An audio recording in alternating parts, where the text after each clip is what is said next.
Kịch cắn sẽ không, chúc quý vị có những phút giây thư giãn.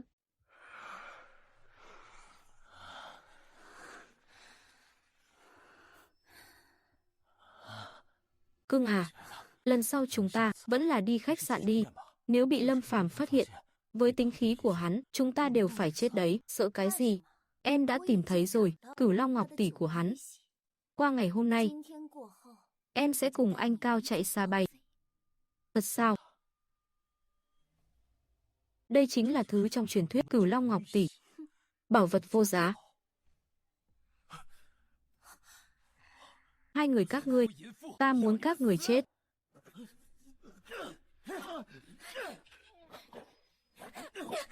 Đợi lát nữa ông đây sẽ xử lý con ả nhà ngươi.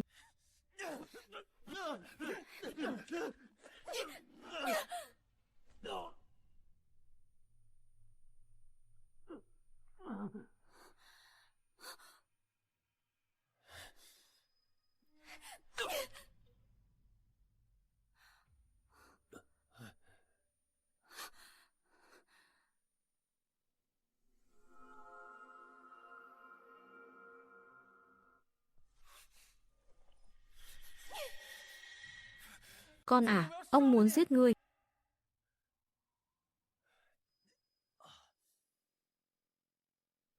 Đây là đâu? Hoàng thượng.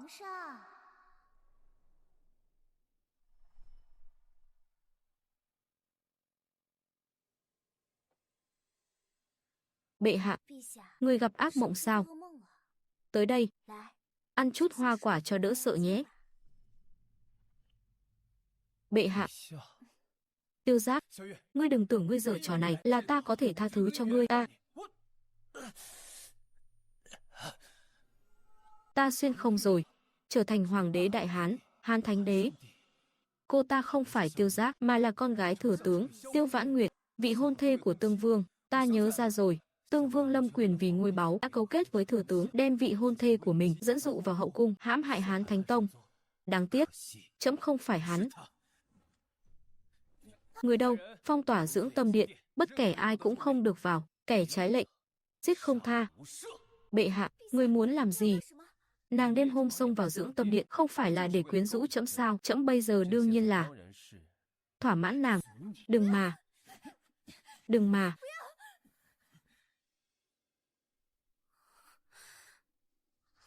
Biểu hiện không tồi. Trẫm rất hài lòng. Hôn quân, ngươi dám bắt nạt muội muội ta? Là tự dâng mỡ đến miệng mèo thôi. Trẫm đã thỏa mãn yêu cầu của các ngươi. Có vấn đề gì sao? Hỗn trướng, ta muốn giết ngươi.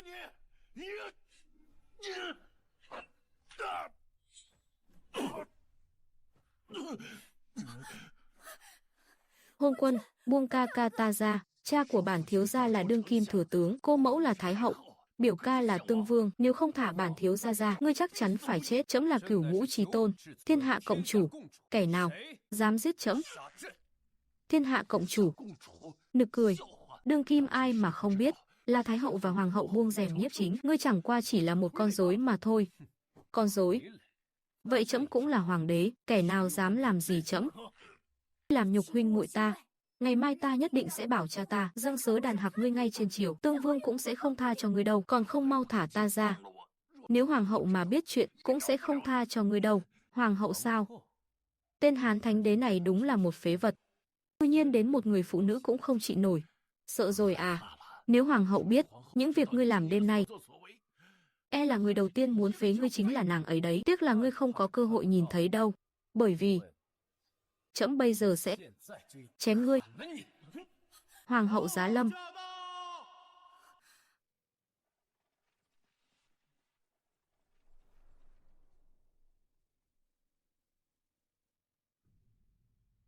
Lâm Phàm, ngươi đang làm cái gì vậy, còn không mau thả hắn ra? Hoàng hậu, nàng quên rồi sao? Ai mới là vua của một nước? Hắn lại dám ăn nói với ta như vậy. Hắn là cháu của Thái hậu, con trai của thừa tướng. Nếu chàng giết hắn, hậu quả sẽ khôn lường đấy, thì đã sao? Trẫm vẫn là hoàng đế đấy thôi. Có điều, trẫm cũng có thể nể mặt hoàng hậu một lần. Hoàng hậu nương nương, ngươi đến đúng lúc lắm, tên hôn quân này vừa sỉ nhục thiếp, còn đánh cả ca ca thiếp, ngươi nhất định phải cho chúng thiếp một lời giải thích. Không sai. Tên hôn quân này hôm nay nếu không dập đầu xin lỗi ta, thì ngày mai cứ đợi bị cha ta đàn hạc đi, láo xược. Ai cho ngươi cái gan chó đó, mở miệng ra là gọi bệ hạ là hôn quân hả? Chẳng lẽ Tiêu gia các ngươi thực sự muốn tạo phản rồi sao? Hoàng hậu này cũng thú vị đấy. Được lắm. Ta chống mắt lên xem buổi trầu ngày mai. Hạ gia các người có bảo vệ nổi hắn không? Muội muội, chúng ta đi. Khoan đã.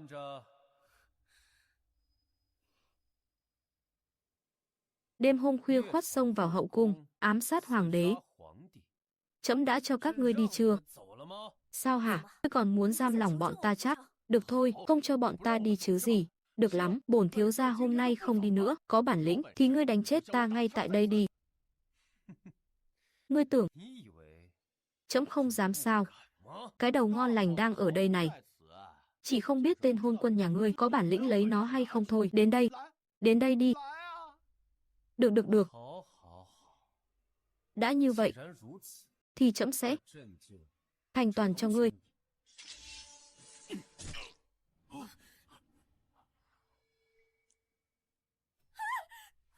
Các người đều thấy cả rồi đấy.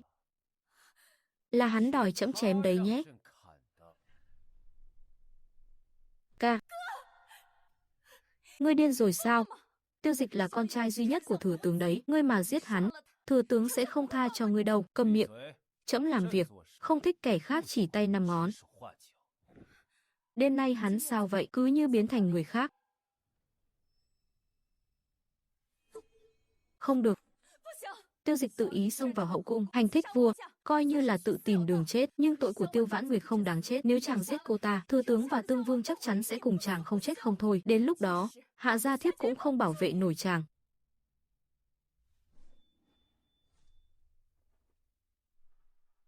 Nể tình nàng bao năm vất vả, cai quản hậu cung, trẫm sẽ nể mặt nàng một lần.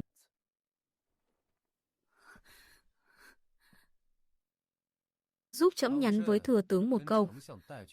Con trai chết rồi thì đẻ đứa khác. Nhưng nếu bản thân lão muốn tìm chết, thì thanh đao của trẫm chưa chắc đã cùn đâu. Bảo bọn họ cút đi. Chàng có biết đêm nay chàng đã gây ra tai họa lớn thế nào không? Vậy nàng có biết thả cô ta đi lại là tai họa lớn đến đâu không? Thôi bỏ đi. Chung quy cũng chỉ là đàn bà, tóc dài não ngắn. Chàng nhớ kỹ. Trẫm không thích có kẻ làm trái ý. Cho dù nàng là hoàng hậu.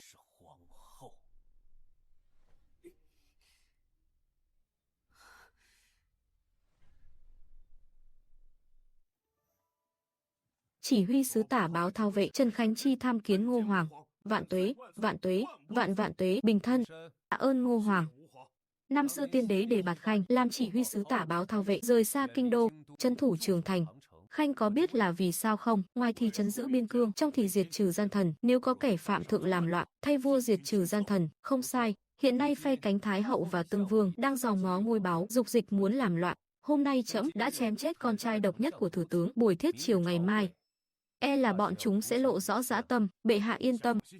Thần đã cho đại quân cải trang vào kinh, nếu có biến động, bất kể là kẻ nào, cũng sẽ phải chết dưới vạn lưỡi đao. Nhưng mà, cứ nói đừng ngại. Điều thần lo lắng là quốc sư. Quốc sư? Phải rồi, quốc sư nắm giữ vận mệnh quốc gia, giỏi xem thiên tượng bói toán, lại giỏi nhất trò mị dân. Hiện nay đại hạn liên miên, quả thực là đã trao cho bọn chúng một cái cớ hoàn hảo. Bệ hạ có muốn thần? Không cần. Quân quyền thần thụ. Đây chẳng phải cũng là điều trẫm đang mong chờ sao? Khánh Chi, có thần, Khanh hãy đi chuẩn bị 1000 cây pháo hoa, bên trong nhồi muối thô cùng vạn cân củi đen, 100 cây đuốc, đợi ngày mai nghe lệnh trẫm. Chỉ cần phối hợp hành động là được. Rõ. Hy vọng các ngươi đừng tự tìm đường chết, nếu không ngày mai trẫm sẽ cho các ngươi mở rộng tầm mắt. Thế nào là khoa học? Ngô Hoàng vạn tuế, vạn tuế.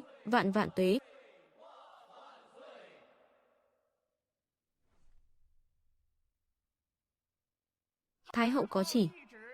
Các khanh có chuyện mau tâu. Không có chuyện thì bãi chiều đi nhậu, giá ra mời. Mẫu hậu, nhi thần có bản tấu. Hoàng nhi muốn nói chuyện gì? Nhi thần đàn hạc hoàng huynh, đức không xứng vị, phẩm hạnh tồi tệ. Xin mẫu hậu phế đế, lập tân quân. Chuyện này sao có thể như vậy? Thế này còn ra thể thống gì nữa? Tương vương, ngươi thân là tông thất thân vương, lại dám nói chuyện phế đế, hành vi này chẳng khác nào mưu phản, ngươi có biết tội không? Hạ tướng quân, Tương vương điện hạ, cũng là vì đại hán, chịu trách nhiệm với Giang Sơn xã tắc, ngươi vu khống điện hạ như vậy, thì đáng tội gì đây? Tối qua còn mạnh miệng lắm mà, giờ đến cãi lại cũng không dám sao, đúng là phế vật. Bệ hạ tuân theo di chiếu của tiên đế, thừa đại thống, ngươi muốn phế đế, vẫn chưa đủ tư cách đâu.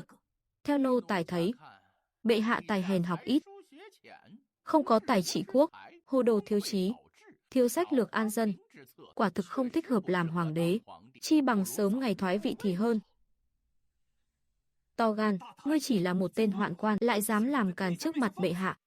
Nói thẳng vào vấn đề đi. Các ngươi muốn thế nào? Đương nhiên là mời vương huynh thoái vị. Ồ, dựa vào cái gì?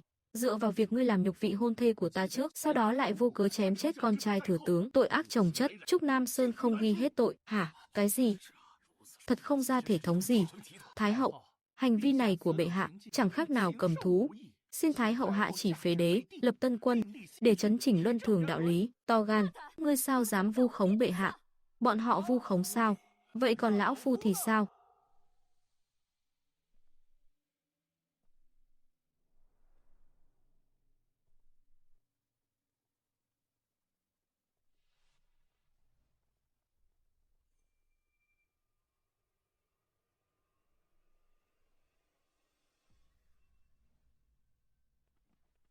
Cầu xin Thái hậu làm chủ cho lão thần, nghiêm trị hung thủ.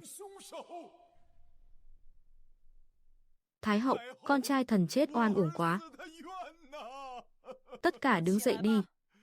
Rốt cuộc đã xảy ra chuyện gì? Bẩm Thái hậu, đêm qua trong cung có yến tiệc nhỏ, bệ hạ mượn rượu làm càn, muốn cưỡng bức làm nhục thiếp. Bị huynh trưởng bắt gặp, huynh ấy chỉ nói vài câu công đạo giúp thiếp, lại bị bệ hạ một đao chém chết. Ngươi câm miệng. Rõ ràng là Tiêu Dịch tay cầm hung khí, không có chiếu chỉ mà dám xông vào tẩm cung bệ hạ ban đêm, tội ngang với mưu phản, luận tội đáng chém. Con trai thần văn võ song toàn, tiền đồ rộng mở, lại là hoàng thân quốc thích, sao có thể mưu phản được? Hoàng hậu, đây rõ ràng là gán tội cho người khác. Hoàng đế, con trai thừa tướng, có phải do người giết không? Không sai, là do trẫm chém đấy.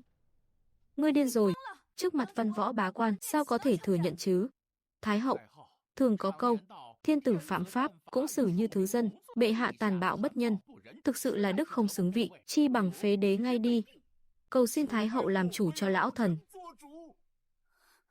Thái hậu, việc này tội nằm ở Tiêu Dịch, hắn tự ý xông vào tẩm cung, mưu đồ bất chính, bệ hạ là vì tự vệ nên mới ra tay giết hắn, tuyệt đối không phải cố ý. Ngươi nói bậy.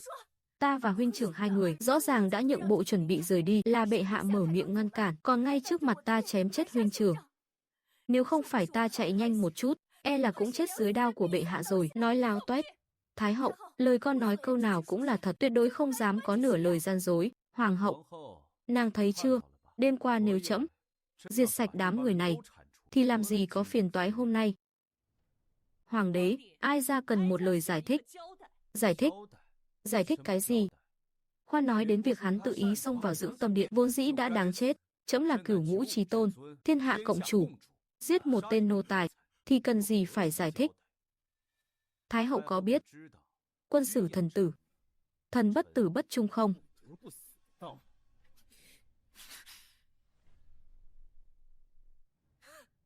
Hay cho câu quân sử thần tử, thần bất tử bất trung.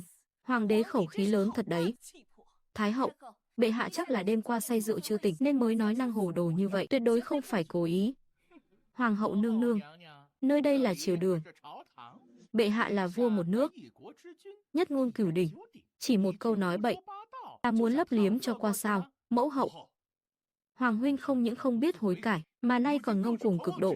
Hành vi như vậy sao xứng làm vua? Lão thần thay mặt văn võ bá quan, thay mặt sĩ tử trong thiên hạ, xin Thái hậu hạ chỉ, lập vị vua khác hiền minh hơn. Xin Thái hậu lập tân đế, trả lại công đạo cho thiên hạ.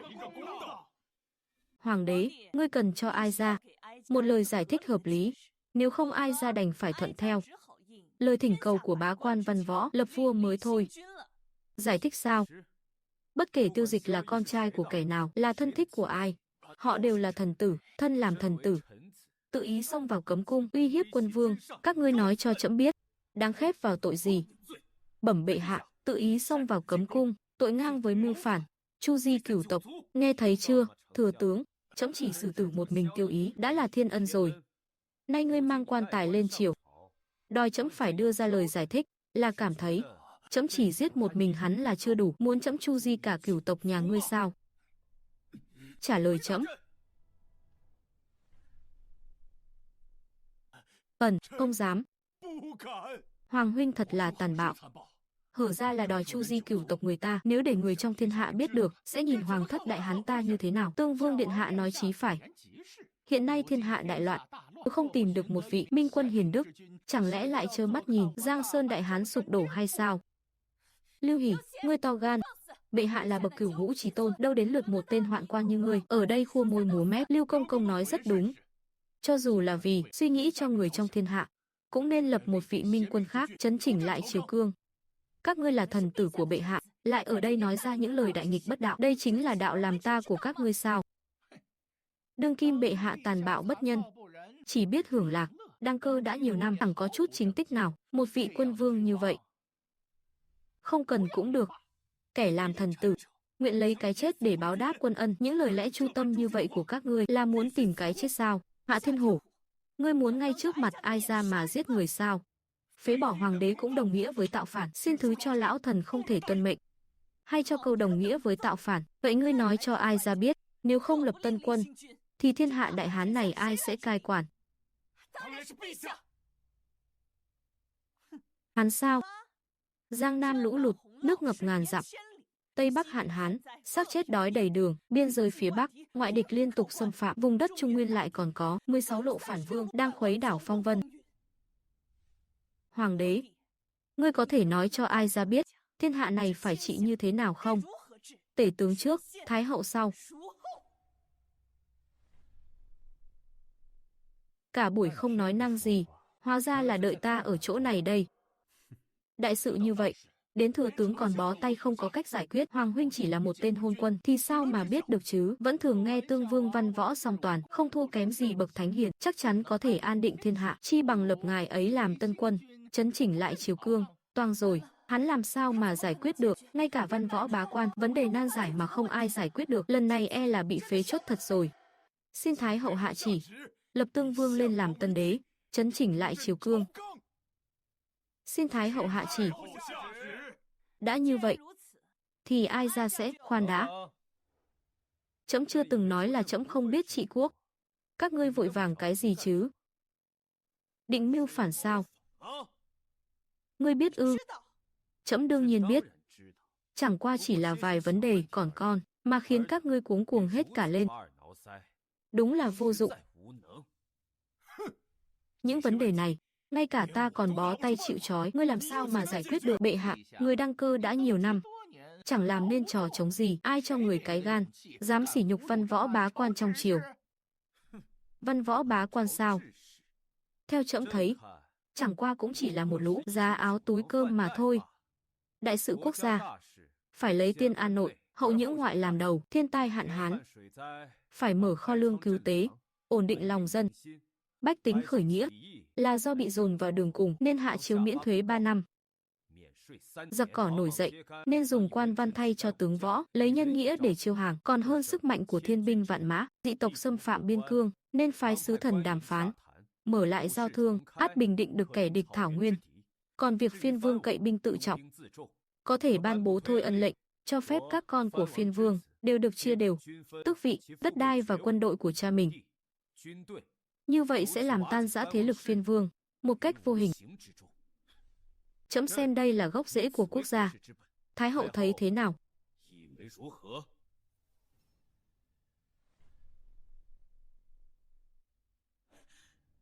chuyện này. Thái hậu, những lời hắn nói, đúng là chuyện hoang đường, mở kho cứu tế ư? Hiện nay quốc khố trống rỗng, lấy đâu ra ngân lượng mà cứu tế? Không sai. Những lời này của hoàng đế chẳng qua chỉ là lời nói ngông cuồng sáo rỗng mà thôi. Ngông cuồng sao? Thái hậu nên suy nghĩ cho kỹ. Chuyện hôm nay nếu đồn ra ngoài, thì thanh danh của Thái hậu liệu có còn giữ được hay không? Nói không sai. Mọi việc cứ theo tiên an nội, hậu nhưỡng ngoại. Các khanh có tán thành lời trẫm nói không? Thần xin bái phục. Lời bệ hạ nói rất chí lý.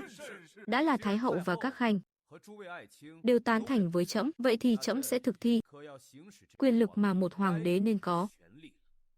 Hoàng đế, ngươi muốn làm gì? Trẫm nhớ Thái tổ từng lập ra tổ chế, hoạn quan không được can dự triều chính. Trẫm nói có đúng không? Ngươi dám sao? Ta là người của Thái hậu đấy, có gì mà trẫm không dám? Trẫm mới là chủ nhân của thiên hạ này, cửu ngũ chí tôn.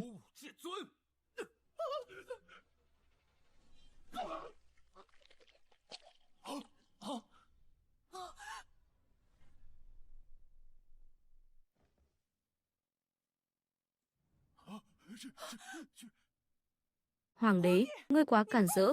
Sao nào, Thái hậu cũng muốn làm trái tổ chế của Thái tổ hay sao? Lưu Hỷ chẳng qua chỉ nói vài câu mà thôi, dựa vào đâu mà ngươi giết hắn? Dựa vào việc hắn dám vọng nghị triều chính, chiếu theo tổ chế của Thái tổ, đáng chém. Ngươi khó khăn lắm mới cho qua chuyện được, chàng không thể nhẫn nhịn một chút sao? Tổ chế của Thái tổ, hoàng huynh giết người ngay trên công đường, lại còn là cận vệ của mẫu hậu. Hôm nay người nhất định phải cho mẫu hậu một lời giải thích. Nếu trẫm không cho thì sao? Nếu bệ hạ không cho, vậy thần đành phải cầu xin Thái hậu hạ chỉ, phế đế, lập vua mới. Phế trẫm? Bây giờ các ngươi còn có lý do gì để phế trẫm? Là trị quốc hay là luận sách lược? Việc này không phải do lão thần nói, mà là lời của quốc sư đại hán ta. Quốc sư hiện đang ở ngoài điện. Nếu Thái hậu không tin, có thể tuyên quốc sư vào điện. Quốc sư. Tiêu rồi. Trước đây quốc sư dự đoán thiên tai linh nghiệm, trên dưới đại hán đối với lời ông ta đều tin tưởng không nghi ngờ. Nếu ông ta nói ý trời muốn phế Lâm Phàm, thì đúng là đại thế đã mất rồi. Ngươi chắc chắn là lời quốc sư chứ? Lão thần không dám lừa gạt Thái hậu. Được, tuyên quốc sư lên điện. Thái hậu có chỉ. Tuyên quốc sư lên điện yết kiến. Tham kiến Thái hậu. Hoàng hậu, bệ hạ.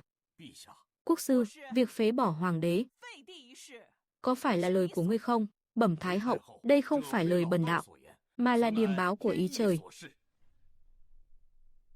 Quốc sư ngang nhiên lên điện. Đúng là không sợ chết nhỉ.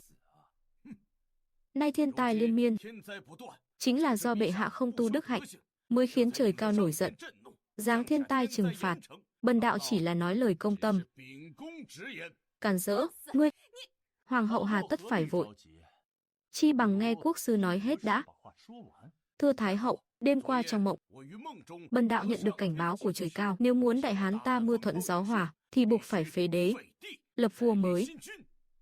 Phế đế lập vua mới. Ngươi có tin trẫm chém ngươi ngay bây giờ không? Bệ hạ, lời quốc sư nói, có gì sai đâu. Nếu không thì giải thích thế nào? Việc đại hán ta những năm gần đây thiên tai không dứt, phế đế lập vua mới, thực là ý trời. Thừa tướng nên biết, ý trẫm mới là ý trời. Ở trước mặt trẫm mà bàn chuyện ý trời, hắn không xứng. Hoàng huynh đã nói, ý của huynh chính là ý trời. Vậy hoàng huynh chi bằng khiến trời ban mưa xuống xem sao. Đừng để hắn khích tướng. Việc này thì có gì khó, trẫm chỉ cần phất tay một cái là làm được. Diễn hơi lố rồi đấy, tưởng mình là thiên tử thật chắc. Hoàng đế, lời ngươi nói là thật sao? Nếu các người đã yêu cầu như vậy, trẫm sẽ cho các người mở rộng tầm mắt. Thế nào là cửu ngũ chí tôn? Thế nào là thiên hạ cộng chủ? Ông trời này, trẫm bảo mưa, nó không dám không mưa. Được lắm, đây chính là lời hoàng đế nói đấy nhé. Nếu ngươi không cầu được mưa, ai ra sẽ phế truất ngươi. Còn nếu ngươi cầu được mưa, Ai ra tuyệt đối không nhắc lại chuyện phế lập nữa, đồng thời hoàn trả triều chính cho ngươi. Chàng cứ nhất quyết đâm đầu vào chỗ chết mới chịu sao? Yên tâm đi, kẻ chết là bọn chúng. Người đâu, chuẩn bị tế đàn cho trẫm. Trẫm muốn cầu mưa, để cho bọn họ thấy ai mới là chúa tể nhân gian thực sự.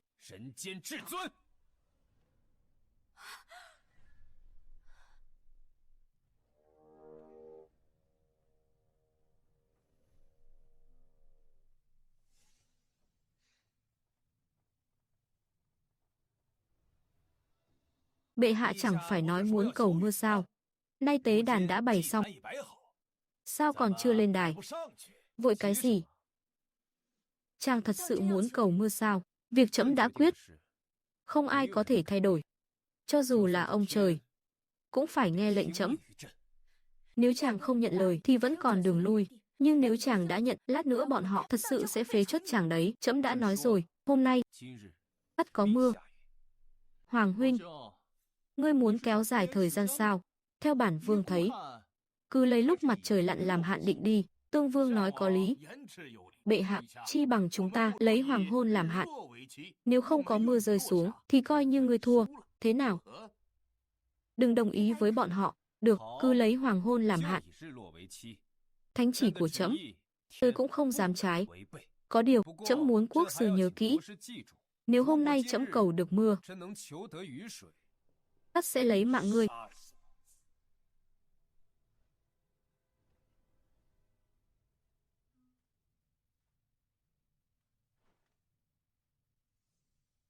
Tỷ, sao người lại nói nếu hắn cầu được mưa thì sẽ trả lại triều chính cho hắn? Nếu hắn thực sự cầu được mưa, thì hắn chính là thần tiên rồi, nhìn hắn có giống không? Bệ hạ còn ngẩn người ra đó làm gì? Hay là quên mất các bước tế thiên rồi? Có cần lão đạo giúp ngài một tay không? Gấp gáp cái gì? Cách lúc mặt trời lặn còn 6 canh giờ nữa. Hạ Thiên Hổ, mặt tướng có mặt.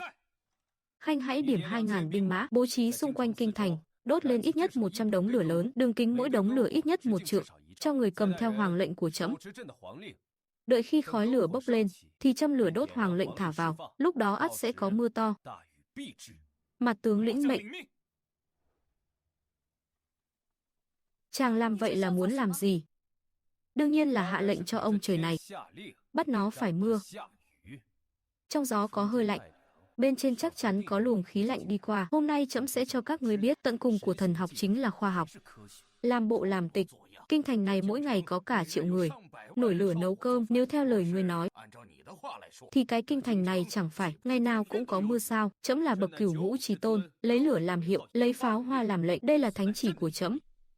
Ông trời cũng không dám không tuân.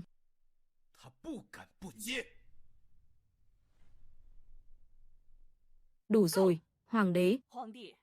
Ngươi định khi nào thì bắt đầu? Ai ra và các vị khanh gia đều đang đợi mưa xuống đây. Chẳng phải đã bắt đầu rồi sao? Nghe khẩu lệnh của trẫm, châm lửa, khua chiêng.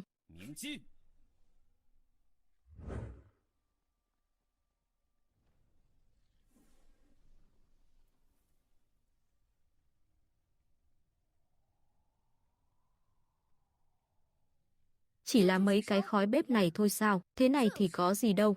Cái mà ngươi gọi là bắt đầu, chính là đám khói đặc này ư?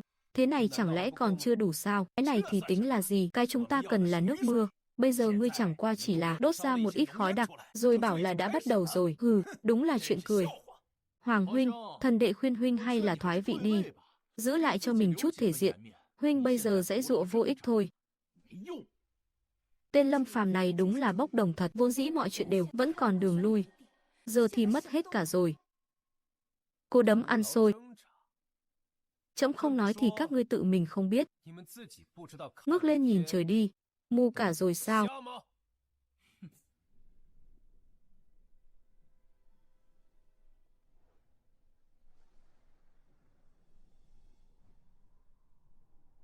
Chẳng lẽ sắp mưa thật rồi sao? Sao có thể như thế được?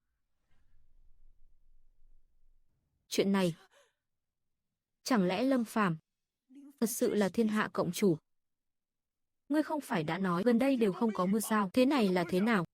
Quốc sư, sẽ không phải là sắp mưa thật đấy chứ? Thế này không được đâu, hôm nay tuyệt đối không được mưa, cho dù ngày mai mưa cũng được.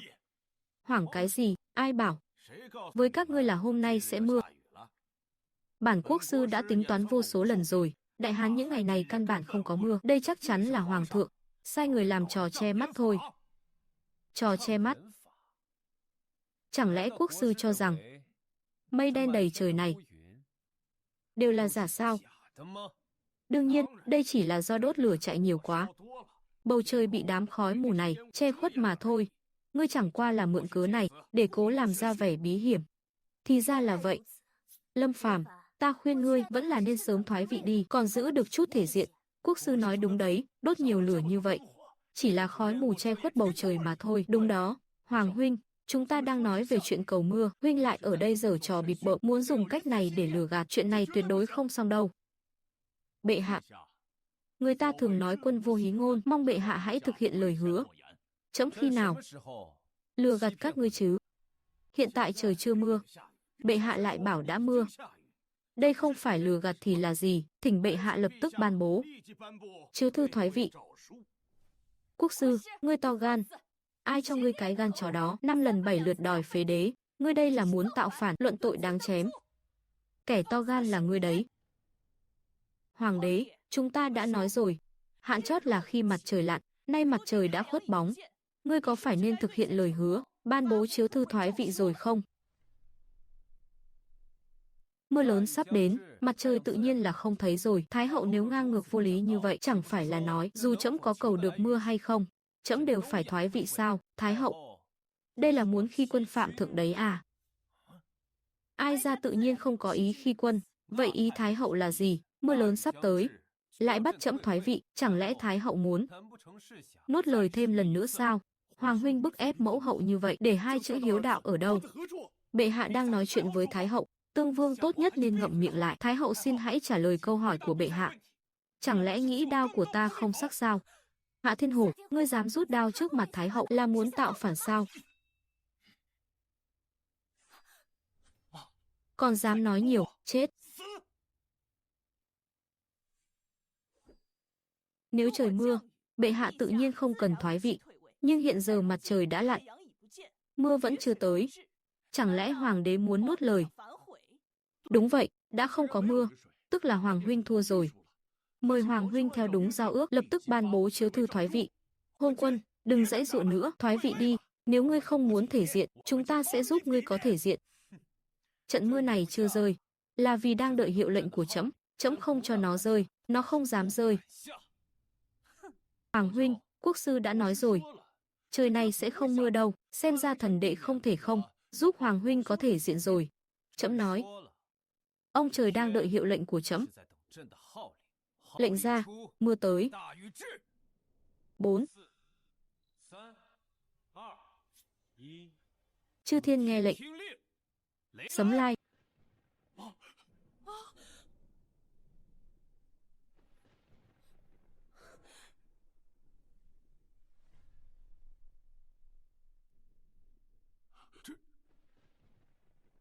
Không thể nào, chuyện này sao có thể chứ? Hắn thực sự có thể hiệu lệnh sấm sét sao? Thật sự sắp mưa rồi.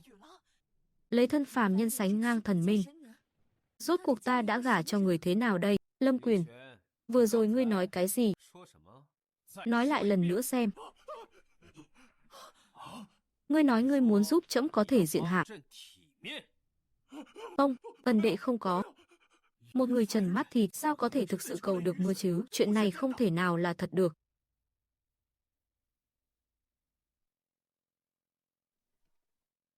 Bệ hạ thiên uy. Bệ hạ hoàng hoàng thiên uy. Thánh lệnh ban ra, đến trời cũng không dám trái. Thân chúc mừng bệ hạ, chúc mừng Đại Hán.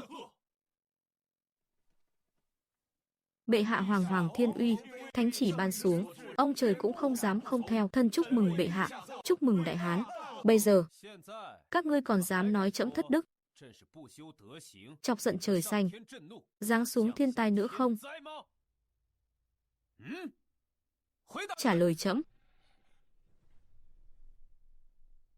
Chuyện này không thể nào, Ngay cả quốc sư còn không cầu được mưa, sao ngươi có thể cầu được chứ? Tương Vương lâm quyền, ngươi phỉ báng quân vương, luận tội đáng chém. Khoan đã, chuyện ngày hôm nay xảy ra có chút kỳ lạ khó tin, người bình thường ai mà tin cho nổi, đây cũng là lẽ thường tình. Đây không phải là lý do, đó chính là đệ đệ ruột của hoàng đế, đệ ruột thì được phép nhục mạ bệ hạ sao? Đệ đệ ruột thì có thể coi thường vương pháp sao?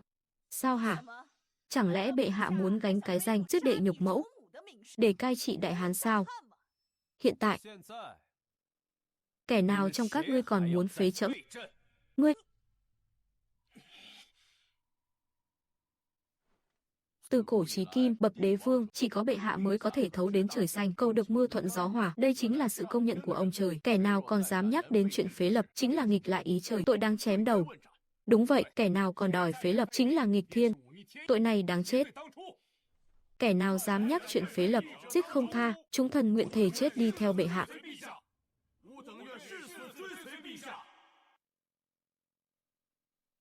Lưu ý, thấy trẫm không quỳ, là muốn tạo phản sao? Ngươi vui mừng quá sớm rồi đấy. Bây giờ mới chỉ có sấm thôi, đã có giọt mưa nào đâu. Đúng đấy, sấm đánh nãy giờ rồi mà vẫn chưa thấy mưa, không khéo cái này vốn dĩ sẽ chẳng có mưa đâu. Không sai, sấm chớp đùng đùng mà không mưa, chứng tỏ hôm nay trời sẽ không mưa. Đúng, có sấm không mưa. Hoàng huynh lần này thua chắc rồi. Chẳng lẽ các ngươi đều không cảm nhận được sao? Cảm nhận cái gì? Đương nhiên là mưa rồi.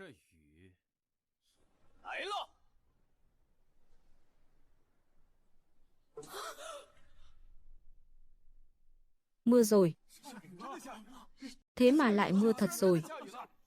Trời mưa rồi. Không thể nào.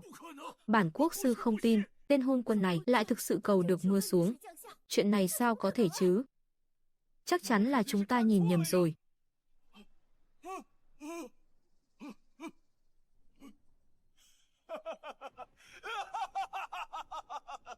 Lão Thiên đáng chết. Ngươi lại đổ mưa. Mối thù của con ta biết báo thế nào đây?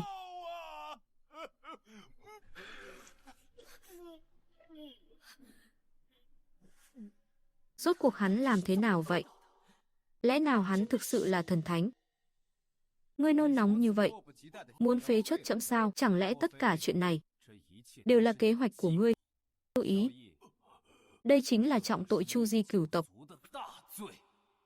Đây là cơ hội tốt để diệt trừ Tiêu Ý. Tiêu Ý, trả lời trẫm. Ngươi có ý đồ gì? Chẳng lẽ muốn trẫm hạ chỉ xử ngươi tội sao ra diệt tộc sao?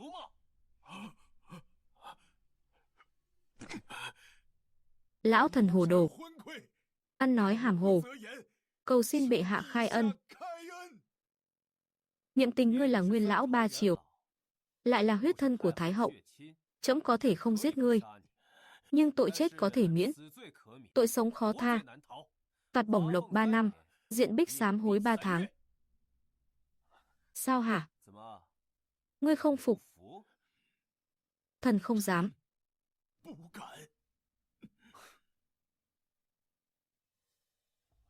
Quốc sư, ngươi không có lời nào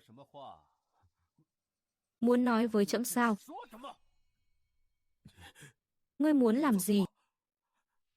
Trẫm đã nói rồi, nếu hôm nay trẫm cầu được mưa,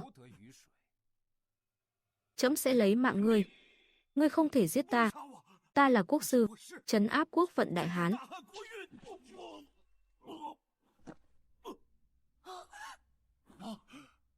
Trấn áp quốc vận. Trẫm còn thì nước còn. Đâu đến lượt ngươi trấn áp.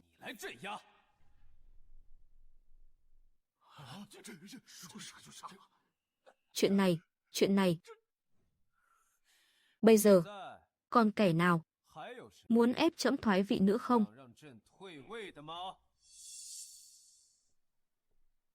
Hôm nay bệ hạ cầu được mưa thuận gió hòa, giải cứu hàng ngàn vạn lê dân phương Bắc khỏi nỗi khổ hạn hán. Kẻ nào còn dám làm phản bệ hạ, chính là kẻ thù của chúng ta. Hãy hỏi thanh đao trong tay chúng ta có đồng ý hay không? Bệ hạ thánh uy, thần chờ bái phục. Thanh ý của bệ hạ, Thần chờ không dám trái lệnh, đứng dậy cả đi. Lâm Quyền, bây giờ ngươi còn muốn nghi ngờ trẫm nữa không? Hoàng huynh thiên uy, thần đệ tuyệt đối không dám làm cản. Tương vương Lâm Quyền, mắt không có quân vương, phỉ báng đế vương, luận tội đáng chém. Nhưng trẫm niệm tình thủ túc, quyết định giáng một bậc tước vị, cải phong làm Thanh Hà quận vương, diện bích sám hối 3 tháng, không có việc thì không được vào triều. Thần đệ khấu tạ thánh ân của Hoàng huynh. Thái hậu, bây giờ người còn muốn phế trẫm không? Hoàng đế nói gì vậy? Ai ra trước đây cũng là vì lo nghĩ cho Giang Sơn xã tắc, đã là hoàng đế thiên uy như rồng. Ai ra sao có thể làm chuyện nghịch thiên mà đi ngược lại ý trời? Vậy Thái hậu có phải nên giữ lời hứa, trao trả quyền nhiếp chính cho trẫm?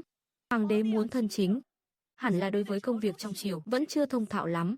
Chi bằng để ai ra tiếp tục hỗ trợ hoàng đế thêm một thời gian nữa. Nếu trẫm không đồng ý thì sao? Ai ra cũng là vì tốt cho Giang Sơn Đại Hán mà thôi. Đại Hán tự khắc có trẫm nắm giữ. Thái hậu hãy tự lo liệu cho tốt đi. Chư vị thần công đều lui xuống trước đi.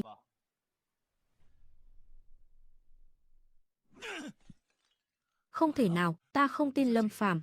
Hắn làm sao có thể cầu được mưa? Chuyện này nhất định có vấn đề. Vội cái gì? Ít nhất ai ra vẫn còn có thể buông rèm nhiếp chính. Quả thực phe võ tướng ủng hộ Lâm Phàm không sai, nhưng nuôi quân đội là cần phải có tiền. Hiện nay quốc khố trống rỗng, Lâm Phàm tuyệt đối không thể nào trong vòng 3 tháng giải quyết được vấn đề này. Ồ, lời này có lý. Hơn nữa 3 tháng sau chính là đại lễ vạn quốc lai triều, Hung nô cũng sẽ phái người đến vạch trần chuyện này ngay tại chỗ. Hoàng đế chắc chắn sẽ cưỡi lưng cọp khó xuống. Không sai. Đến lúc đó, cho quan lại dâng sớ tấu thỉnh ta làm nhiếp chính vương, thâu tóm triều cương. Lâm Phàm không thể không đồng ý. Lúc đấy, ta cũng có thể nhân cơ hội này dẫn Hung nô làm ngoại viện, làm hoàng đế cũng không phải là không thể.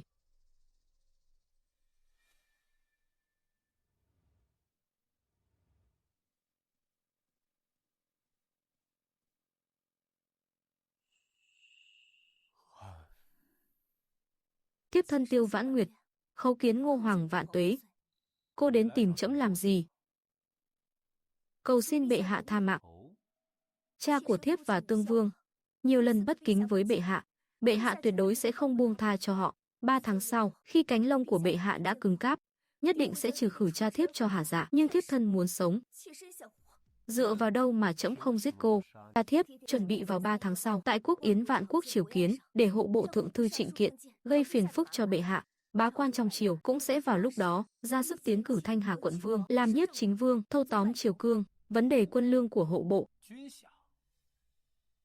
đây chính là thành ý của cô sao?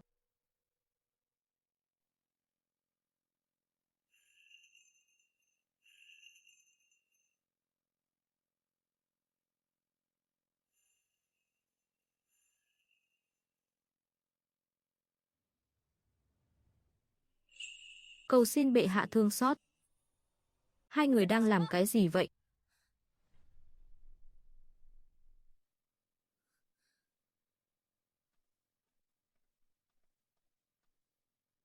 Hoàng đế quả nhiên sức quyến rũ không giảm. Buổi sáng còn đối đầu gay gắt, vậy mà con gái của thừa tướng lại ngay trong đêm ngã vào lòng dâng hiến. Tham kiến hoàng hậu nương nương, thiếp xin phép cáo lui trước.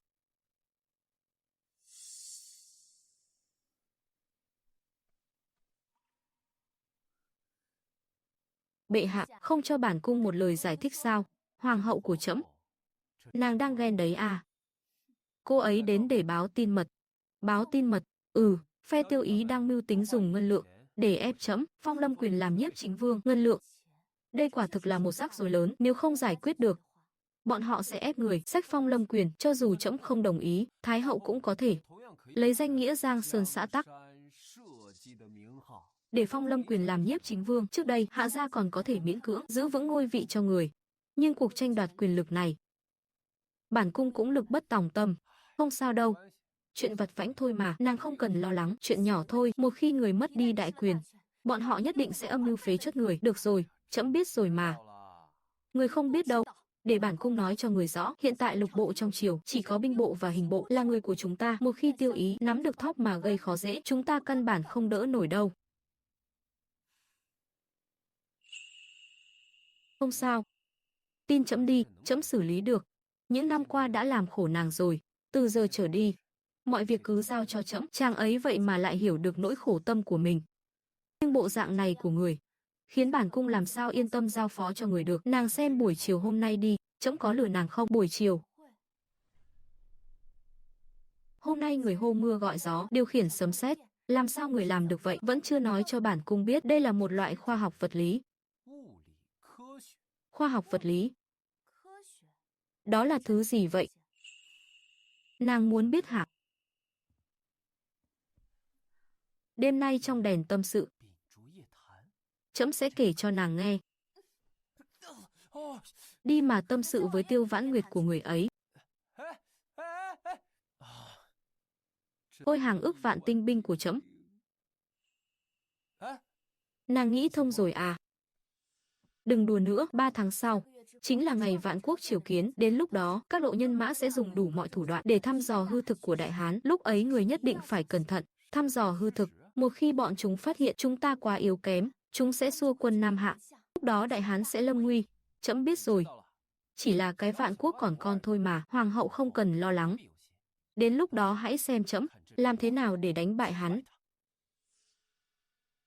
Là ai cho chàng dũng khí để nói ra những lời như vậy? Hoàng hậu chỉ cần tin tưởng trẫm là được.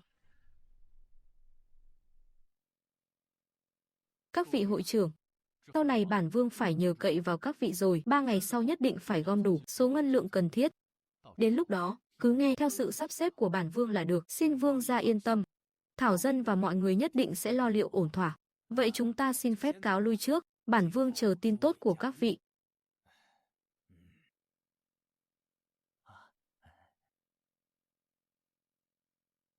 Các vị hãy về thu gom tiền bạc đi. 3 tháng sau, đợi khi Thanh Hà quận vương trở thành nhiếp chính vương, chúng ta sẽ nước lên thì thuyền lên. Kẻ nào muốn trở thành nhiếp chính vương thế?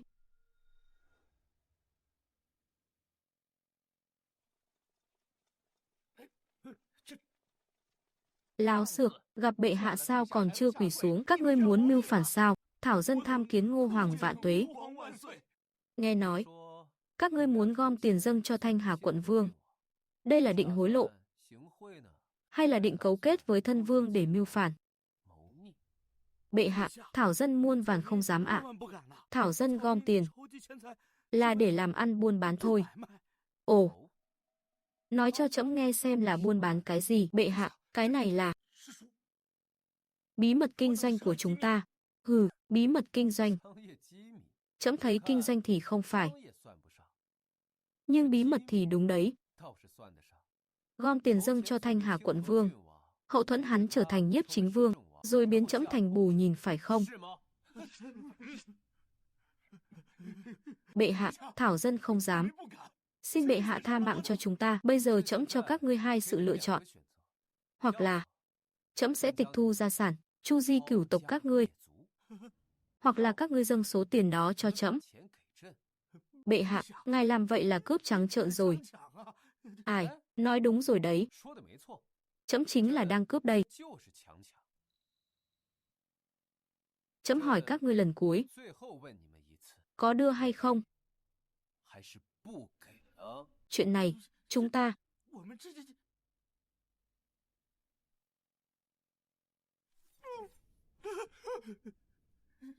đưa. Thưa bệ hạ, xin đừng giết chúng ta xin đưa. Bệ hạ, ngài muốn bao nhiêu chúng ta cũng đưa bao nhiêu thì tùy tâm các ngươi.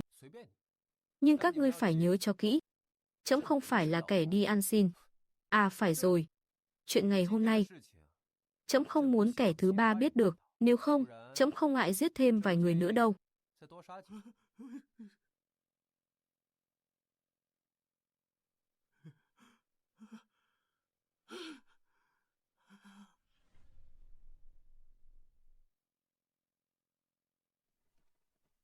Thần tham kiến Ngô Hoàng vạn tuế, vạn vạn tuế, vạn vạn tuế, bình thân.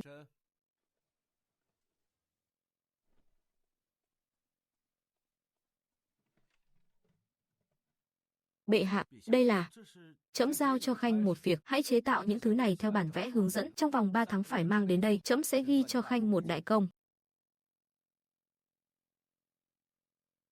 Bệ hạ, cái động cơ hơi nước này là vật gì vậy? Đó là một loại thiết bị tạo động lực. Khanh nhất định phải chế tạo cho bằng được. Đây chính là máy móc dùng để tạo rãnh xoắn nòng súng đấy. Bệ hạ, đây là loại hỏa thương gì thế? Sao trông kỳ lạ vậy? Lại còn không có dây ngòi nổ, còn cả khẩu pháo này nữa. Đạn dược hình như được nạp từ phía sau. Súng trường min y hé, đạn định liều, còn có cả pháo nạp hậu nữa. Ai, sản xuất được bao nhiêu thì cứ sản xuất bấy nhiêu. Đây chính là lợi khí để trẫm đánh bại hung nô đấy hả? Thứ này có thể đánh bại hung nô sao? Súng trường min y hé, đây là đỉnh cao của súng nạp tiền rồi. Nếu không phải vì chưa biết cách chế tạo fulminat thủy ngân thì trẫm đã nhất quyết chế tạo ra súng trường thoi đẩy bằng được rồi. Việc này Khanh không cần bận tâm, cứ dốc sức mà chế tạo là được. Sau khi trang bị làm xong, hãy giao cho tân quân vừa được chỉnh biên của Hạ Thiên Hổ. Cách sử dụng những thứ này và phương pháp huấn luyện cũng nằm cả trong đó, đưa hết cho hắn. Đã rõ, từ hôm nay, quân khí giám toàn bộ giới nghiêm. Chuyện ngày hôm nay, nếu kẻ nào dám tiết lộ nửa lời, trẫm sẽ lấy đầu hắn. Tuân lệnh.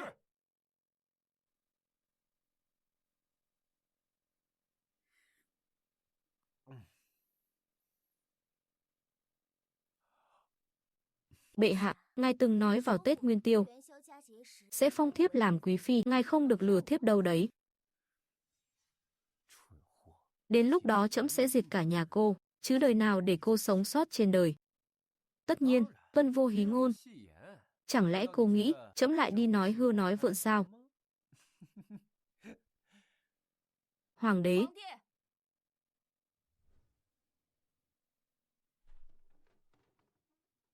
Cút.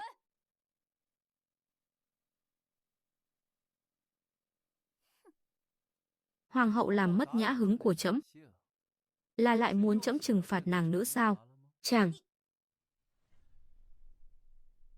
3 tháng nay, ngoài buổi tảo chiếu mỗi ngày ra, cả ngày chàng đều say sưa tối ngày. Chàng có biết mình đang làm gì không? Trẫm đương nhiên biết. Trẫm gọi là dưỡng tinh tích nhuệ. Đợi đến ngày mai, đánh cho vạn quốc một trận tơi bời khói lửa. Ngày mai không chỉ là ngày vạn quốc triều kiến, mà còn là ngày Tiêu Ý và Lâm Quyền kết thúc lệnh cấm túc. Bọn họ chắc chắn sẽ làm khó chàng. Trẫm đương nhiên nhớ. Sao có thể quên được chứ? Nhưng mà 3 tháng nay, chàng chẳng chuẩn bị gì cả. Chàng muốn ngày mai, Lâm Quyền leo lên vị trí nhiếp chính vương để chàng làm con rối cho hắn sao? Chỉ là đám bại tướng dưới tay. Bọn chúng vốn dĩ chẳng phải đối thủ của trẫm. Bản cung làm sao lại đi nói lý lẽ với một tên ma men như chàng chứ? Thật là tức chết đi được.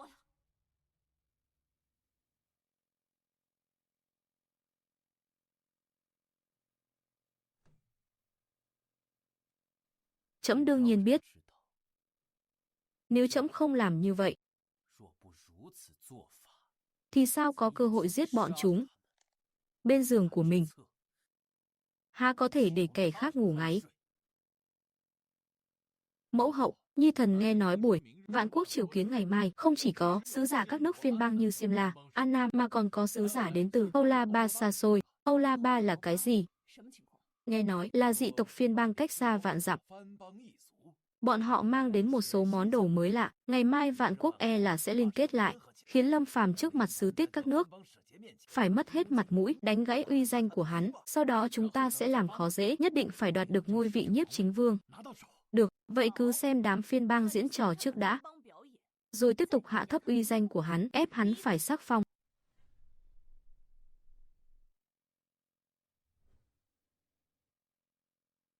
Vạn quốc triều kiến bắt đầu. Chúng thần bái kiến Đại Hán Thánh Thiên Tử bệ hạ. Bình thân. Tạ ơn Thánh Thiên Tử bệ hạ. Bẩm Thánh Thiên Tử, hôm nay thần thay mặt quốc vương dâng lên Thánh Thiên Tử bệ hạ chút lễ vật hiếm lạ, mong bệ hạ long nhan đại hỷ. Nực cười. Đại Hán ta đất rộng của nhiều, Hoàng huynh lại càng giàu có khắp bốn bể, có thứ gì mà chưa từng thấy qua? Các ngươi thì có lễ vật gì hiếm lạ được chứ? Sứ giả phiên bang dâng lễ, đó là quy trình của vạn quốc triều kiến. Lâm Quyền, ngươi thật không có phép tắc. Đại Hán ta là thiên triều thượng quốc, há lại đi đòi hỏi lễ vật của đám tiểu quốc phiên bang sao? Việc này mà truyền ra ngoài, chẳng phải sẽ làm mất thể diện nước lớn của ta sao? Hơn nữa, đám tiểu quốc phiên bang bọn họ thì có lễ vật gì ra hồn? Ngươi... Vương gia nói vậy là sai rồi. Lần này, ngoài các nước phiên bang giao hảo lâu đời, còn có sứ giả đến từ Âu La Ba xa xôi, biết đâu họ có thể mang đến những món quà mà Đại Hán ta không có thì sao? Thú vị đấy. định diễn trò kẻ tung người hứng để tâng bốc trẫm lên tận mây xanh đây mà. Trẫm cũng muốn xem thử các ngươi giở trò gì. Tiêu Ái Khanh, thần có mặt, Khanh hãy nói cho ai ra biết. Đại hán ta rừng vàng biển bạc, cái gì cũng có thứ gì mà chúng ta chưa từng thấy qua. Hoàng đế, con nói, có đúng không? Đừng trúng kế, chuyện này có vấn đề. Thái hậu nói không sai. Đại hán ta địa linh nhân kiệt. Trẫm có thứ gì mà chưa từng thấy qua chứ, ngươi nói có đúng không? Thái hậu, sao lại ngu xuẩn đến thế cơ chứ, biết rõ có bẫy mà vẫn nhảy vào. Bà sống lâu trong thâm cung thì biết cái quái gì là đồ hiếm lạ, rõ ràng là để cho người ta chê cười. Hoàng thượng nói rất đúng. Đại hán ta địa linh nhân kiệt. Bệ hạ lại là bậc cửu ngũ chí tôn, kiến thức uyên bác.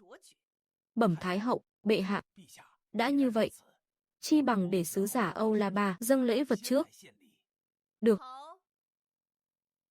Thái hậu có chỉ, cho phép sứ giả Âu La Ba dâng lễ vật trước. Ngươi dịch lại đi. Đây là 100 lượng bạc. Lát nữa, ngươi cứ dịch bừa cho chủ nhân của ngươi, khiến hắn và Lâm Phàm nảy sinh mâu thuẫn. Xong việc sẽ có thêm 100 lượng nữa.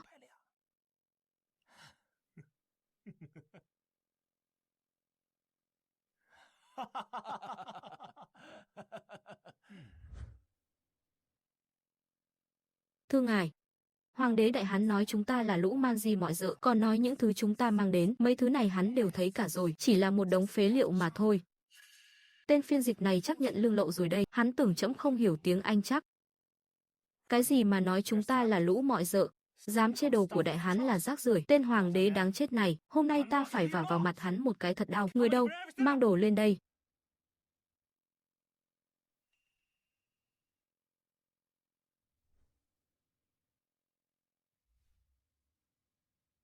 Đại Hán hoàng đế, ngài vừa nói đồ của chúng ta là rác rưởi sao?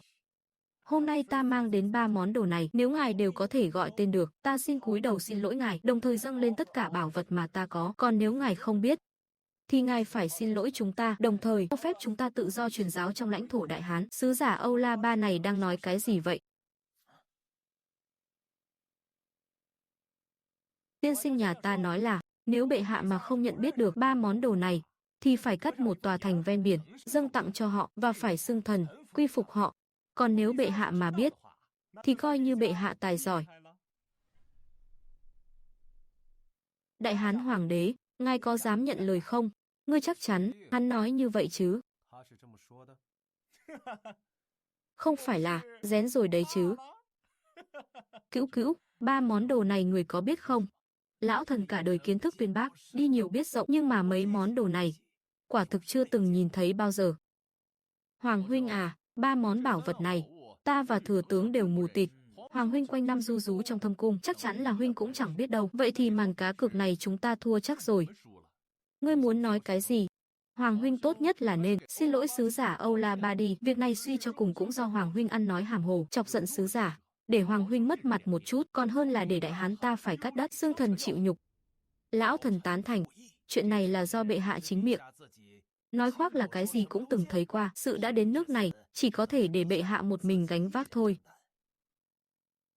Đại Hán hoàng đế, ngài vẫn chưa trả lời câu hỏi của sứ giả Âu La Ba đâu, ngài có dám nhận lời không? Hoàng đế, ai ra hiện tại ra lệnh cho con lập tức xin lỗi sứ giả Âu La Ba ngay, đừng có làm mất hết thể diện của Đại Hán chúng ta. Xem ra lần này Hoàng huynh e là uy danh quét đất thật rồi. Đợi đến khi uy tín của hắn sụp đổ thì cơ hội của chúng ta tới rồi. Thái hậu cũng không tin là ta nhận biết được 3 thứ này. 3 món bảo vật lạ lùng này, đến cả thừa tướng kiến thức uyên thâm cũng còn chẳng nhận ra. Con ở mãi trong thâm cung, làm sao mà biết được? Ai ra khuyên con, mau mau xin lỗi sứ giả Âu La Ba đi, kẻo lại làm mất mặt Đại Hán. Ai nói là trẫm không biết? Các người đừng có nói bậy bạ còn mất mặt hơn đấy.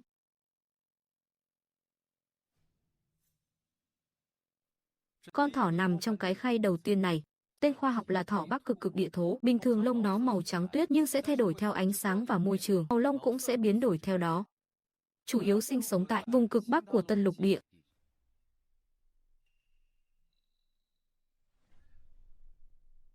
Trẫm nói có đúng không? Sao có thể chứ? Bệ hạ sống lâu trong thâm cung, sao có thể biết được chứ? Sao bệ hạ lại biết được? Chắc không phải là nói bừa đấy chứ?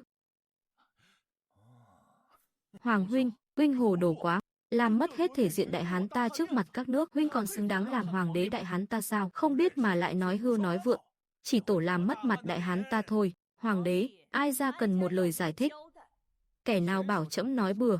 Nếu các người không tin, có thể hỏi sứ giả Âu La Ba. Hỏi sứ giả đi, bệ hạ nói có đúng không? Thưa ngài, hoàng đế đại hán nói đây là thỏ tuyết cực địa. Bình thường lông màu trắng, nhưng khi bị ánh nắng chiếu rọi vào, lông của nó cũng sẽ đổi màu theo. Hiện tại chủ yếu cư trú ở vùng đất cực Bắc. Ồ, ngài ấy vậy mà lại biết hết. Hoàn toàn chính xác. Ngài sứ giả nhà ta nói là câu trả lời của bệ hạ sai rồi. Đây hoàn toàn không phải là thỏ tuyết cực địa gì cả. Bệ hạ, lần này, ngươi đã khiến đại hán ta mất mặt quá lớn rồi đấy. Lần này, nhất định phải cho chúng thần một lời giải thích, không biết thì cứ nhận là không biết, tại sao phải nói bừa, toang rồi. Khó khăn lắm mới xây dựng được chút uy danh, giờ mất sạch rồi. Hoàng đế, nói gì đi chứ? Sao lại câm như hến thế? Trẫm cho ngươi thêm một cơ hội. Sứ giả nói đây không phải là thỏ tuyết cực địa sao? Sao hả? Hoàng huynh còn muốn uy hiếp sứ giả phiên bang, ép người ta đổi trắng thay đen sao? Hắn ta sao lại có một vị hoàng đế như huynh chứ? Câm miệng. Tên phiên dịch kia, hoặc là nói ra sự thật, hoặc là trẫm cho ngươi đầu lìa khỏi cổ.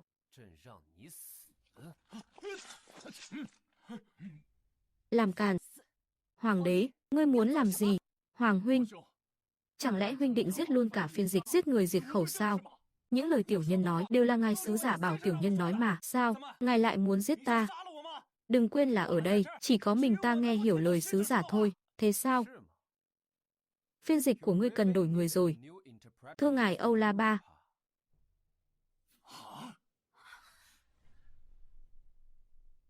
Thôi xong, toang rồi, bệ hạ vậy mà lại nghe hiểu tiếng Âu La Ba, mình chết chắc rồi. Ngài thực sự hiểu ngôn ngữ của chúng ta sao? Phiên dịch của ngươi nói, đây không phải là thỏ tuyết cực địa. Hắn nói với mọi người ở đây rằng, trẫm đã trả lời sai. Ngươi dám dịch bậy bạ hả? Ta sẽ giết ngươi, ngài tha mạng. Không liên quan đến ta mà. Là ngài ấy, chính là ngài ấy đã ép ta làm như vậy. Ăn nói hàm hồ. Bản tướng sai ngươi dịch như thế bao giờ? Chính là ông đưa ta 100 lượng bạc, bắt ta ngay tại đại đường này dịch bậy dịch bạ. Tên thông dịch đáng chết này, ngươi còn dám phản bội ta sao? Ngươi chết chắc rồi. Khoan đã, hiện tại trẫm cần hắn lấy công chuộc tội. Nể mặt bệ hạ, tạm tha cho ngươi. Giờ ngươi dịch lại đi. Tiên sinh nhà ta nói, bệ hạ nói đều đúng cả. Vật này chính là thỏ Bắc Cực, sinh trưởng ở vùng cực Bắc. Chàng, từ bao giờ lại biết tiếng Âu La Ba thế, lại còn nhận ra cái gì nhỉ? Thỏ Bắc Cực. Những gì trẫm biết nhiều hơn các người tưởng tượng nhiều. Sao lại như thế được? Hắn sống lâu trong thâm cung, làm sao biết được những thứ này? Lần này chúng ta thất sách rồi. Không sao, chúng ta vẫn còn cơ hội.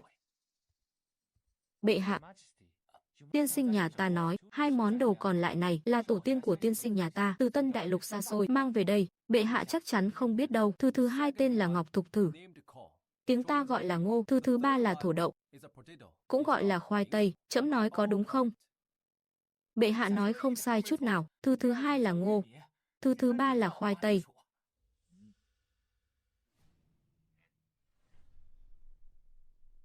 Chàng, sao chàng đến mấy cái này cũng biết? Đây là đồ bọn họ vận chuyển từ Tân Đại Lục về đấy. Muốn biết không? Đêm nay trong đèn tâm sự nhé. Không nói thì thôi. Hoàng đế bệ hạ kính mến, ta xin lỗi vì những lời vừa rồi. Không ngờ ngài đến những thứ này cũng biết. Trên thế giới này, thứ trẫm không biết rất ít. Những gì các người biết, trẫm cũng biết. Nhưng những gì trẫm biết, các người chưa chắc đã biết đâu. Không thể nào. Ngươi ở mãi trong thâm cung, biết mấy thứ này từ đâu? Bệ hạ, sứ thần các nước đã dâng lễ vật. Theo quy củ, đại hán ta lý nên đáp lễ. Xin bệ hạ hạ chỉ, ban thưởng cho sứ thần các nước. Bọn họ bắt đầu làm khó rồi. Ban thưởng? Phải, Xin bệ hạ xuống chỉ cho lễ bộ, ban thưởng cho sứ giả nước ngoài. Khởi tấu bệ hạ, nay quốc khố triều ta trống rỗng, e là không đủ sức gánh vác việc ban thưởng cho các nước bang giao. Tốt xược, đại hán ta là thiên triều thượng quốc, lẽ nào lại không bỏ ra nổi khoản ban thưởng cho các nước phiên bang giao hảo? Chẳng lẽ là ngươi đã tham ô rồi? Bệ hạ, thần oan uổng quá, đây là sổ sách thu chi của quốc khố, xin bệ hạ ngự lãm, lão thần tuyệt đối không dám tham ô. Cái gì? Quốc khố cư nhiên đến một xu cũng không còn. Thảo nào 3 tháng trước, bệ hạ khăng khăng muốn đích thân cai quản đại hán, hóa ra là để phung phí quốc khố.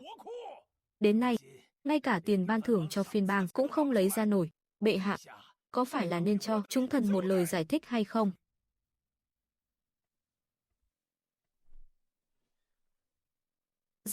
Giải thích cái gì? Ban thưởng ư? Nếu trẫm không muốn cho thì không được sao? Hoàng đế, ngươi quá cản rỡ rồi.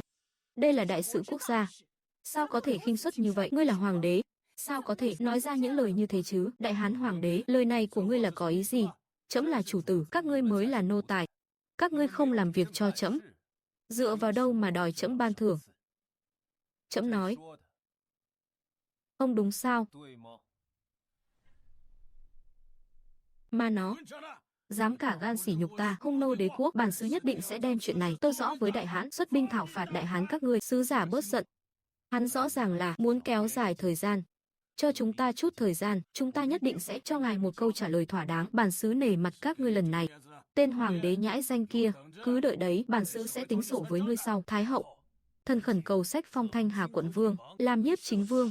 Ồ, vì sao?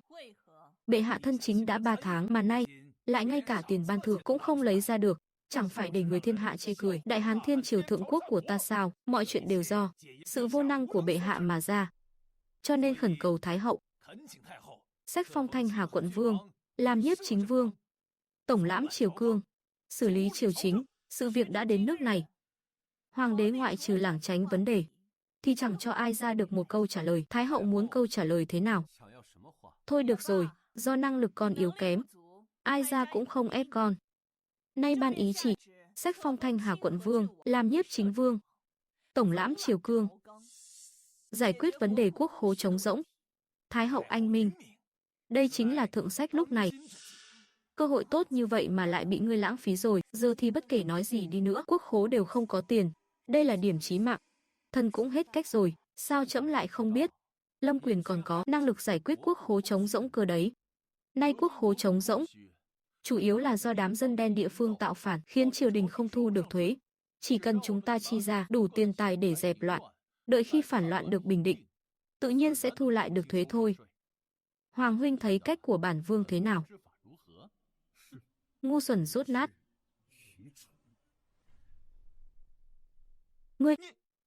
Ngươi cái gì mà ngươi? Trẫm mà ngươi cũng dám chỉ tay à? Bệ hạ thân chính hơn 3 tháng nay lại chưa thể thay đổi cục diện, vì kế sách cho bách tính thiên hạ, xin bệ hạ hãy giao ra quyền lực. Tiêu ý, các ngươi đây là muốn bức cung sao? Vì Giang Sơn xã tắc đại hán, bức cung thì đã làm sao? Lão thần, xin Thái hậu hạ chỉ, sắc phong Thanh Hà quận vương, làm nhiếp chính vương. Xin Thái hậu, vì xã tắc đại hán ta mà suy xét, sắc phong nhiếp chính vương. Xin Thái hậu hạ chỉ. Thân chính mấy tháng trời chẳng có chút khởi sắc nào, ngay cả tiền ban thưởng cho chúng ta cũng không lấy ra nổi. Hoàng đế như ngươi nên thoái vị đi thôi. Đại hán vậy mà lại dùng kẻ như thế làm hoàng đế, đúng là mất mặt. Tiểu hoàng đế, hạng người như ngươi ấy à, sớm nên giao ra quyền lực trong tay đi. Tất cả câm miệng cho bản cung, hoàng đế đại hán ta đâu thể dung túng cho lũ tiểu quốc các ngươi ở đây nhục mạ. Lẽ nào các ngươi muốn bị diệt quốc sao? Kẻ phải câm miệng là ngươi đấy, họ nói có gì sai đâu. Theo ai ra thấy, nhiếp chính vương này lẽ ra phải sắc phong từ sớm rồi. Bệ hạ long thể an khang, sao có thể phong nhiếp chính vương? Hoàng hậu, tốt nhất là an phận một chút. Chuyện ngày hôm nay vẫn chưa đến lượt ngươi xen vào đâu, nếu không thì coi chừng tướng sĩ đại hán sẽ không còn nhận người hạ gia các ngươi nữa đâu. Yên tâm, mọi chuyện đã có ta lo.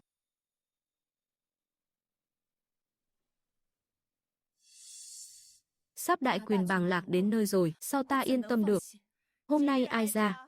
Vì suy xét cho Giang Sơn xã Tắc Đại Hán quyết ý sắc phong Thanh Hà quận vương, Lâm Quyền làm nhiếp chính vương. Khoan đã. Trẫm nhớ 3 tháng trước, Thái hậu từng nói sẽ không can dự chính sự nữa. Nay lại thay trẫm sắc phong nhiếp chính vương. Thái hậu, đây là muốn nuốt lời sao? Thái hậu, trả lời trẫm. Ngươi muốn nhúng tay vào chính sự sao? Hoàng đế phải đích thân sắc phong. Vậy thì mời. Không vội. Trẫm vẫn còn vài câu hỏi. Muốn hỏi bọn họ, các ngươi đều ủng hộ Lâm Quyền làm nhiếp chính vương sao? Hiện nay thiên hạ đại loạn, nếu không tìm ra một vị nhiếp chính vương, bệ hạ ngày ngày ở hậu cung, chỉ biết chìm đắm trong tửu sắc hưởng lạc, đại hán ta vong quốc đến nơi rồi. Trẫm cho phép ngươi nói chưa? Thừa tướng, nay đến tôn ti trật tự cũng không biết nữa sao? Các ngươi trả lời trẫm, có phải ủng hộ Lâm Quyền làm nhiếp chính vương? Bệ hạ bỏ bê triều chính, vì xã tắc đại hán ta nên sắc phong Thanh Hà quận vương làm nhiếp chính vương, tổng quản triều cương, hỗn trướng, lũ nghịch thần tặc tử các ngươi. Chỉ biết nói bệ hạ ăn chơi xa phần nơi hậu cung, mà không nhắc đến việc bệ hạ suốt ngày xử lý chính vụ. Các ngươi đây là muốn tạo phản. Chu Ái Khanh, Khanh lui xuống trước đi. Xem ra các ngươi đều là bè lũ trung thành của Lâm Quyền nhỉ. Tốt lắm, đã dám đứng ra hết rồi thì chuyện này cũng nên kết thúc tại đây thôi. Hộ bộ thượng thư Trịnh Kiến, lễ bộ thượng thư Cầm Lễ khi quân phạm thượng, ý đồ mưu phản, tội đáng muôn chết. Truyền ý chỉ của trẫm, chu di tam tộc, thập tộc không được làm quan, không được tham gia khoa cử. Khoan đã, ai ra xem ai dám động thủ. Hoàng đế, ngươi muốn làm gì? Thái hậu, chẳng lẽ không nhìn ra trẫm đang muốn làm gì sao? Đương nhiên là giết chúng rồi. Ngươi dám? Vậy thì cứ nhìn xem trẫm có dám hay không. Xem ra không cần giam giữ nữa, chém ngay lập tức.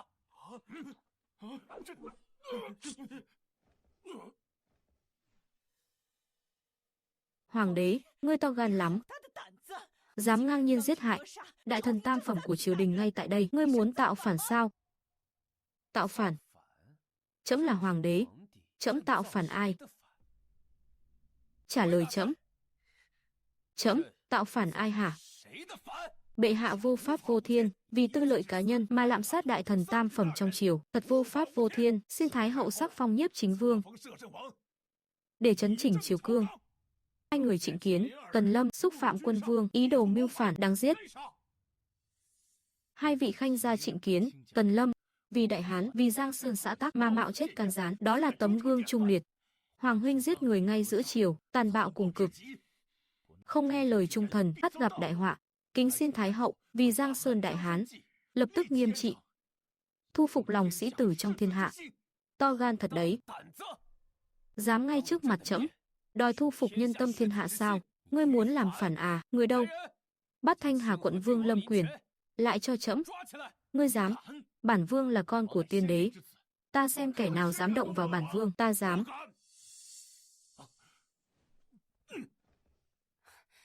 Không thể giết nó là đệ đệ ruột của chàng. Chàng trước mặt bá quan văn võ mà giết nó, chàng sẽ trở thành tội nhân thiên cổ đấy. Lâm Quyền, ngươi to gan lắm, trẫm còn chưa đánh ngươi mà ngươi đã dám mưu phản ngay trên triều đường. Nhưng niệm tình, ngươi là đệ đệ ruột của trẫm, tội chết có thể tha, tội sống khó thoát, phạt trượng 40 gậy.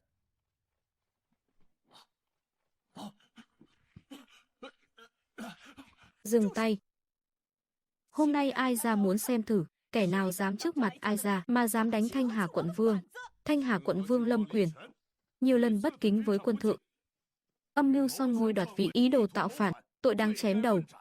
Kẻ khác không dám đánh, ta dám. Người đâu? Mang thủy hỏa côn lên đây. Mẫu hậu cứu nhi thần với.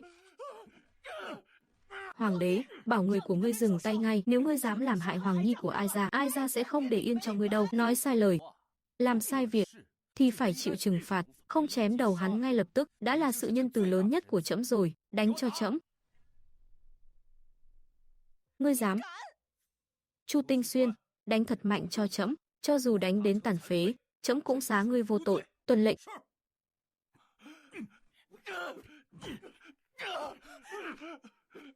Ngươi đừng tưởng rằng có võ tướng chống lưng là muốn làm gì thì làm. Trẫm cứ thích vô pháp vô thiên ấy. Thái hậu làm gì được trẫm nào? Ngươi không sợ ai ra, hạ chỉ triệu các phiên vương vào kinh để không phủ xã tắc sao? Thái hậu, ngươi định làm gì vậy? Phiên vương vào kinh là đại họa đấy. Hoàng đế đã dám đả thương con trai ta thì ai ra phải khiến hắn trả giá đắt. Bà điên thật rồi. Nếu bà hạ chỉ chính là dâng cho họ cái cớ để tiến quân vào kinh, một khi họ vào được đây thì bà cũng chẳng yên thân đâu. Ai ra không điên.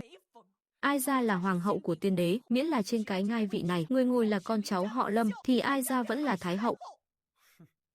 Mụ già bà đúng là trăm phương ngàn kế, muốn phế bỏ trẫm nhỉ? Không sai. Ai ra chính là muốn phế bỏ ngươi, ngươi là con cháu họ Lâm. Phiên vương cũng là con cháu họ Lâm, chẳng phải ngươi cậy mình trong tay có binh quyền sao? Binh lực trong tay phiên vương còn nhiều hơn thế. Ngươi không thể làm vậy, nàng yên tâm. Ta sẽ không đạt được mục đích đâu. Quân đội nghe lệnh ngươi. Chẳng qua chỉ có 40 vạn, còn binh lực trong tay các phiên vương lại có tới 50 vạn. Ngươi còn phải trấn thủ biên quan, bình định phản loạn khắp nơi. Chỉ cần ai ra hạ chỉ, thì ngai vàng của ngươi cũng đến hồi kết rồi. Lâm Phàm, ngươi mau thả bản vương ra, đồng thời phong bản vương làm nhiếp chính vương, bằng không, đợi đại quân phiên vương kéo đến, chính là ngày tàn của ngươi. Nếu trẫm nói không thì sao?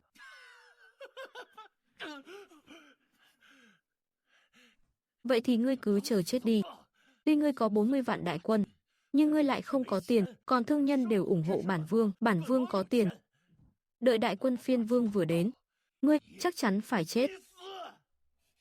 Bệ hạ, hãy tạm thời ưng thuận đi, chúng ta sẽ tính kế sau, nếu không để phiên vương tiến kinh, chúng ta đều không sống nổi đâu. Triều đình đã cạn tiền đánh giặc rồi. Kẻ nào nói trẫm không có tiền đánh giặc, ai nói chứ? Thương nhân là ủng hộ phe ta.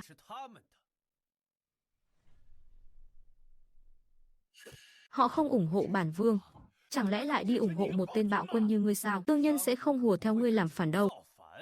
Ngươi nếu không tin, hiện tại đại biểu thương giới đang ở ngoài điện. Ngươi nếu có gan thì tuyên bọn họ lên điện, hỏi xem rốt cuộc họ ủng hộ ai. Được thôi, trẫm cũng muốn xem thử, rốt cuộc bọn họ ủng hộ kẻ nào.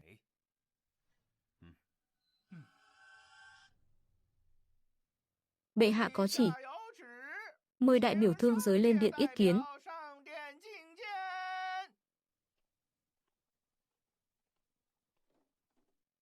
Thảo dân tham kiến. Ngô hoàng vạn tuế. Bình thân đi.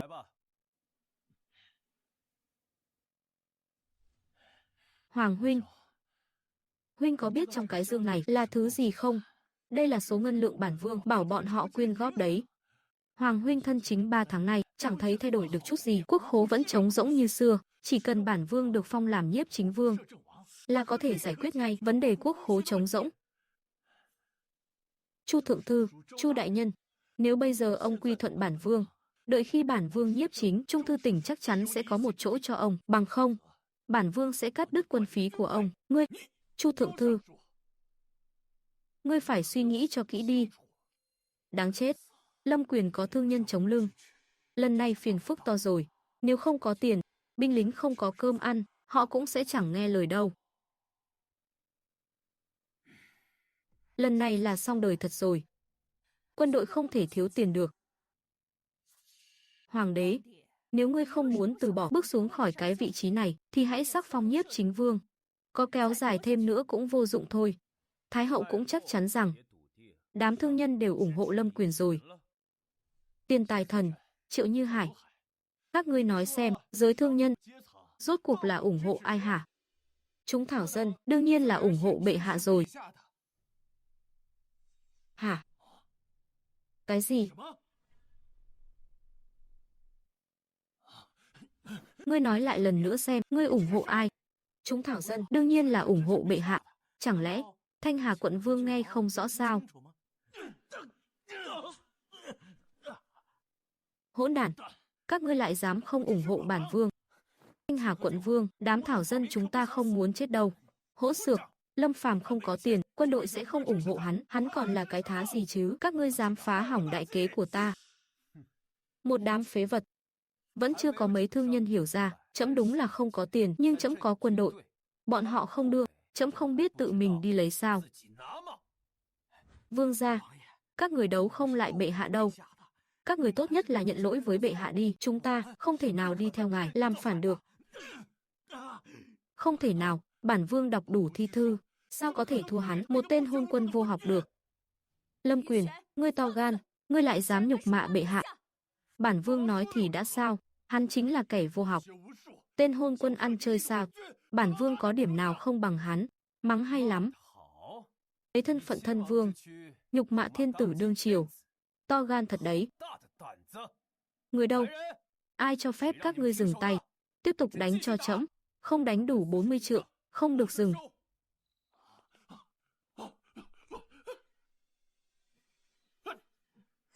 Hoàng đế, ngươi đủ rồi đấy, ngươi thật sự muốn giết đệ đệ ruột của mình sao?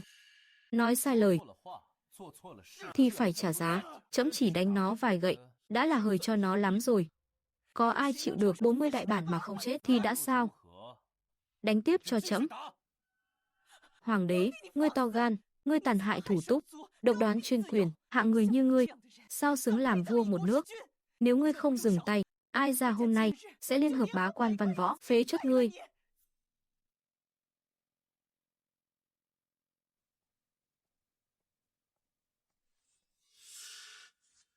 Bà dám.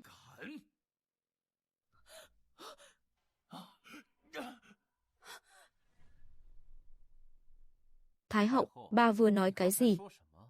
Trẫm nghe không rõ. Nói lại lần nữa xem. Ngươi muốn làm gì?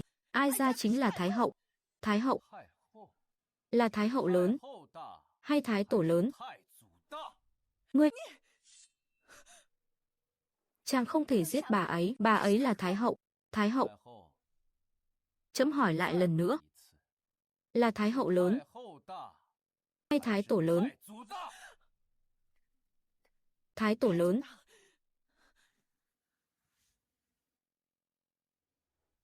Thái tổ có di huấn, hậu cung không được can dự triều chính. Thái hậu, nếu còn dám nhúng tay vào việc nước, trẫm sẽ chém bà. Ai cho phép các ngươi dừng, tiếp tục đánh cho trẫm. Không có thánh chỉ của trẫm, kẻ nào cũng không được dừng. Không, không. Ngươi không được đánh ta. Bản vương là con của tiên đế, chẳng lẽ ngươi muốn gánh cái danh nhục mạ đệ đệ sao? Hoàng đế, ngươi thật sự muốn đuổi cùng giết tận sao? Nó cũng là con của tiên đế, là huynh đệ của ngươi. Nếu trẫm không nể tình, hắn là con của tiên đế, trẫm đã sớm lăng trì hắn rồi. Được, được, được. Ngươi không sợ. Ai ra chiếu cáo phiên vương vào kinh, đến lúc đó 50 vạn đại quân áp sát biên giới, ngươi lấy cái gì mà làm hoàng đế? Bà uy hiếp trẫm. Phải thì đã sao?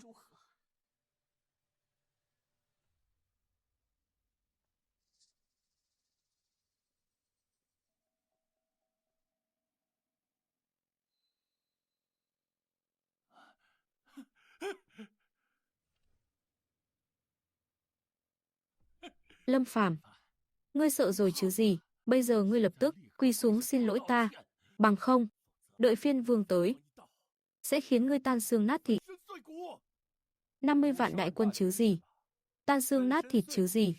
Hoàng đế, ngươi muốn làm gì? Làm gì à? Đương nhiên là xử đẹp cái lũ loạn thần tặc tử các người rồi. Đừng nói là 50 vạn, cho dù là 500 vạn, trẫm cũng không án. Chỉ cần bọn chúng dám đến, trẫm sẽ dám tự tay đánh chết bọn chúng.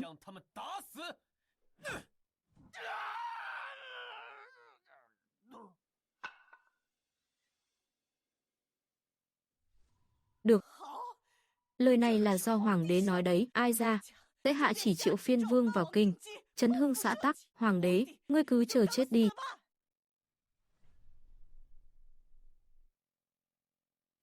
Chàng muốn chết đến thế sao? Chàng có biết 50 vạn đại quân nghĩa là gì không? Triều đình căn bản không thể chống lại. Nàng không thể tin tưởng trẫm một lần sao? Trẫm có tân quân, ai cũng không sợ. Không phải 5.000, cũng chẳng phải 5 vạn, là 50 vạn. Thiếp đã hỏi qua huynh trưởng rồi, trong tay huynh ấy hiện giờ chỉ huấn luyện được 1 vạn tân binh mà thôi, chênh lệch binh lực gấp 50 lần. Ây da, hiện giờ đám phiên vương đã tới đâu, chúng ta có khối thời gian mà, không còn thời gian nữa đâu. Từ lúc Thái hậu ban ra ý chỉ, đến khi các phiên vương khởi binh xuất chinh tới được kinh thành, cũng chỉ vỏn vẹn 4 tháng. Chàng nói cho thiếp biết trong 4 tháng này chàng có thể huấn luyện được bao nhiêu tân binh, 4 tháng là quá đủ rồi. Chúng ta ít nhất cần 30 vạn binh lực, mới có thể cùng các phiên vương một trận sống mái, nếu muốn đánh bại hoàn toàn. Ít nhất cần 80 vạn đại quân. 80 vạn. Hoàng hậu, nàng cũng quá chuyện bé xé ra to rồi, tân quân của trẫm chiến lực cực mạnh. 10 vạn là đủ rồi, thiếp không nói đùa với chàng. Hiện giờ phải nghĩ ra một cách giải quyết vấn đề.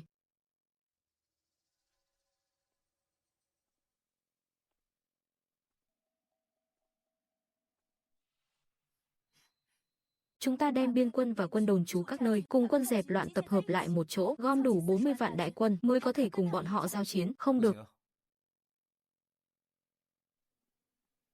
Biên quân tuyệt đối không thể điều động, họ cần phải trấn thủ các quan ải, đề phòng hung nô nhập quan. Quân dẹp loạn và quân đồn trú các nơi càng không thể điều đi, họ cần phải đảm bảo địa phương ổn định, việc này rất quan trọng. Vậy cũng không được. Chẳng lẽ chỉ có thể trơ mắt nhìn chiến bại rồi bị giết sao?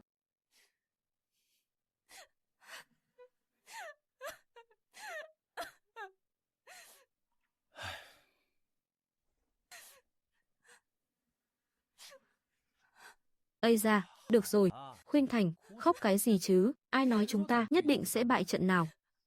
Tin tưởng trẫm, trẫm có bao giờ lừa gạt nàng về chuyện này chưa? Thôi được rồi, đừng khóc nữa mà, không sao đâu.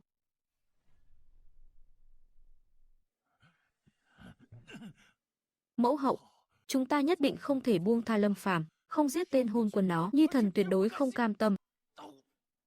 Đại tỷ, tên hôn quân này thật sự muốn giết chúng ta đó, hắn một chút cũng không nể mặt tỷ đâu. Đủ rồi. Lâm Phàm đã như vậy, không coi ai ra gì. Ai ra tuyệt đối không tha cho hắn, đúng vậy, mẫu hậu. Chúng ta nhất định không thể tha cho hắn, Nhi thần nhất định phải khiến hắn chết. Ai ra đã hạ chỉ, để các phiên vương tiến kinh, không phò xã tắc, Lâm Phàm cái thứ nghiệt chủng đó, không sống được bao lâu nữa đâu. Tỷ tỷ. Việc này, chúng ta còn phải mưu tính kỹ càng, nếu như Lâm Phàm bất chấp tất cả, triệu hồi đại quân các nơi về kinh thành, vậy cũng có đến 40 vạn quân, đủ sức để quyết chiến một trận với các phiên vương. Hắn chưa chắc đã thua, cái này không an toàn chút nào, ngươi có cao kiến gì không? Các phiên vương vào kinh, chẳng qua là muốn giết Lâm Phàm, để tự mình ngồi lên ngai vàng, chẳng phải chúng ta đang may áo cưới cho kẻ khác sao? Chúng ta bắt buộc phải nghĩ cách đưa vương gia lên ngôi báu thì mới được. Cậu à, cậu có diệu kế gì không? Hung nô vẫn luôn đối với Đại Hán hổ rình mồi, nhưng ngặt nỗi Bắc Cương địa thế hiểm trở, đại quân không thể tiến thẳng vào được. Chúng ta chi bằng hứa mở cho hắn một con đường nhỏ, lại hứa thêm đủ loại lợi ích, ngầm đưa bọn chúng nhập quan, phò tá vương gia đăng cơ. Đúng. Chỉ cần đợi bản vương đăng cơ, chúng ta có thể cắt Liêu Đông cho chúng, thậm chí nhường cả kinh thành cho chúng cũng được. Chúng ta sẽ lấy Bồi Đô Kim Lăng làm quốc đô. Chính là như vậy. Hung nô có 10 vạn thiết kỵ, 30 vạn cung thủ. Nếu có được sự ủng hộ của hung nô, vương gia nhất định sẽ thành công.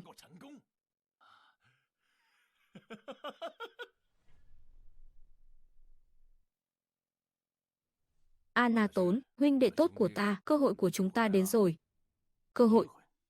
Lâm Quyền hứa rằng, chỉ cần chúng ta phò tá hắn lên ngôi vua, hắn sẽ đem Liêu Đông và kinh thành dâng hết cho ta.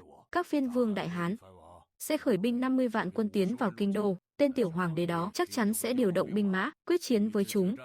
Đây chính là thời cơ của chúng ta. Không được đâu, Khả Hãn. Hoàng đế Đại Hán sẽ không điều động quân đồn trú ở Trường Thành đâu, các phiên vương cũng chẳng thể đánh bại được triều đình, Lâm Quyền càng không có cửa ngồi lên ngai vàng. Ý ngươi là Đại Hán hoàng đế ngày nay hùng tài đại lược, tâm cơ cực sâu. Vị Tiêu Thái hậu kia có bá quan trong triều ủng hộ, mà vẫn không phải là đối thủ của tên tiểu hoàng đế đó. Khả Hãn, ngài nghĩ binh lực của đám phiên vương có cửa đấu lại hắn sao? Việc này, ngươi thấy có nên xen vào không? Nên chứ. Chúng ta có thể giả vờ đồng ý với Lâm Quyền, sau đó em bức thư này chuyển cho hoàng đế Đại Hán, giả vờ quy thuận Đại Hán. Chỉ cần chúng ta có thể nhập quan thì vùng đất Trung Nguyên mới thực sự nằm trong tay ta, mặc sức chúng ta tung hoành. Được, cứ quyết định như vậy.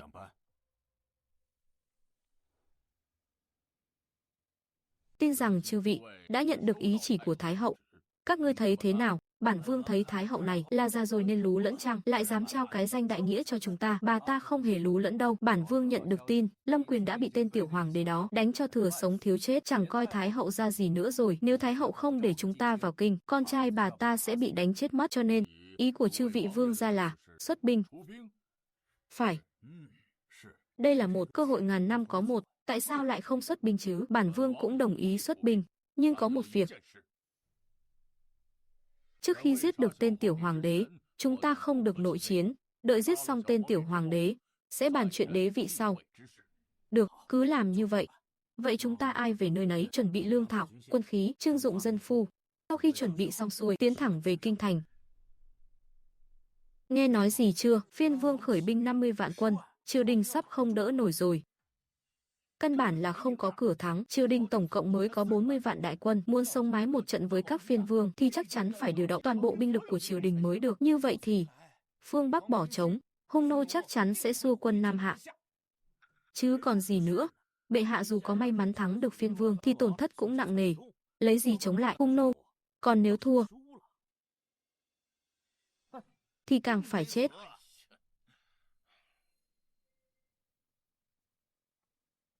Bệ hạ. Sao vậy? Tiêu Vãn Nguyệt đến rồi. Cho cô ta vào đi.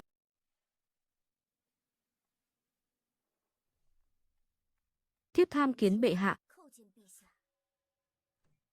Ngươi đến tìm trẫm làm gì? Bệ hạ, thiếp nhận được tin. Lâm Quyền đã bí mật liên lạc với Hung nô, để Hung nô phò trợ hắn lên ngôi.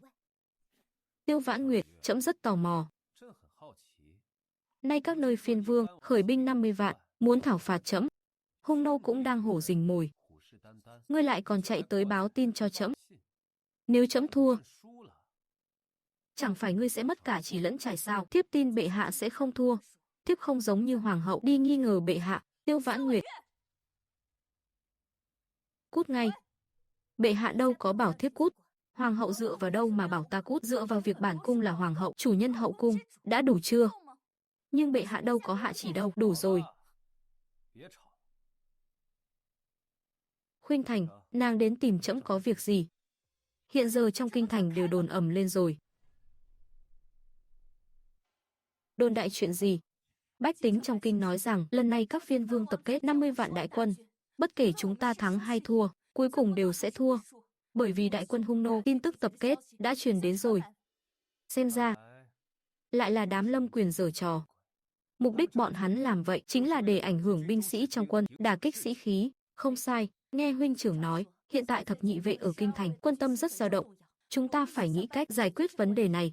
Hay là truyền tin ra ngoài, nói bệ hạ sẽ ngự giá thân chinh, chắc chắn có thể tăng sĩ khí. Ngươi có thể cút đi không? Hiện tại đại chiến sắp nổ ra, bệ hạ nhất định phải ngồi vững ở kinh thành mới có thể ổn định dân tâm. Hoàng hậu, ngươi đừng hung dữ thế mà. Thần thiếp chỉ là muốn vì bệ hạ phân yêu à. Ngươi không cút đúng không? Được, bản cung đi. Bệ hạ. Ngươi xem hoàng hậu. Thần thiếp, được lắm. Ta nói cho ngươi biết, bớt lấy mấy chiêu trò hậu cung đó đối phó Khuynh Thành. Khuynh Thành những năm nay đủ khổ rồi, trẫm nói với ngươi lần cuối, nếu ngươi còn lấy những thứ đó kích động nàng ấy, trẫm sẽ chém ngươi. Hoàng hậu, đợi trẫm.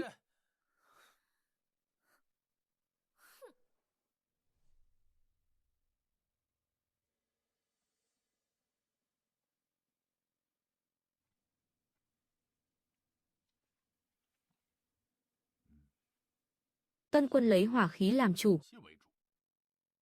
Vốn dĩ vi phụ còn đang lo lắng sản lượng hỏa khí. Tại xem ra, bệ hạ sớm có chuẩn bị. Đúng vậy, trước mắt, sản lượng hỏa khí đã tăng vọt lên tới mỗi tháng mấy chục vạn khẩu súng trường, hỏa pháo, mỗi tháng thấp nhất cũng có 500 khẩu. Khi phiên vương tiến kinh, đủ để vũ trang cho 10 vạn đại quân. Như vậy thì tốt. Phụ thân, người khẩn cấp từ Tây Bắc trở về, không biết phản quân Tây Bắc thế nào rồi. Quốc sách của bệ hạ không sai, cái gọi là phản quân chẳng qua là một số bá tánh không có cơm ăn gây chuyện mà thôi.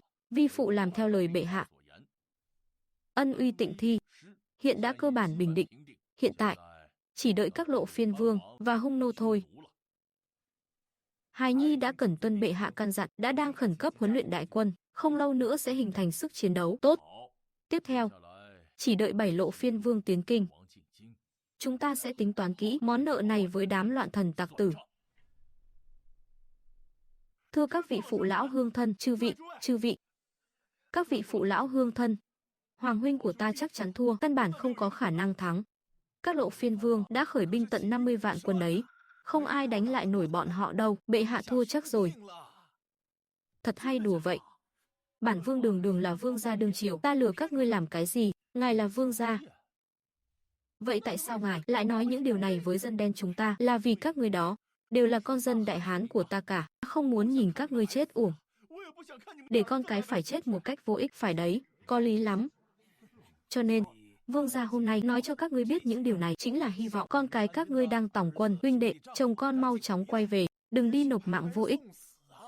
Ui chao, đúng thật, phải đấy, quả thực là vậy, đúng. Thưa các vị phụ lão hương thân, nếu là chiến tranh chống ngoại xâm, bản vương sẽ không nói gì, nhưng đây là nội loạn Đại Hán. Những năm nay, bá tánh Đại Hán ta đã đủ khổ cực rồi, bản vương không muốn nhìn các ngươi chết một cách vô nghĩa, đúng.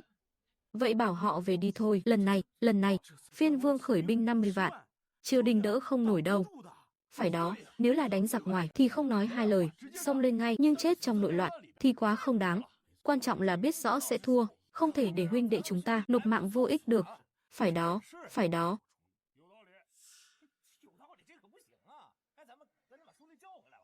Lâm Phàm a Lâm Phàm, bản vương phá hỏng quân tâm của ngươi trước, đến lúc đó quân đội của ngươi sẽ chẳng còn chút ý chí chiến đấu nào, bản vương xem ngươi giãy giụa thế nào.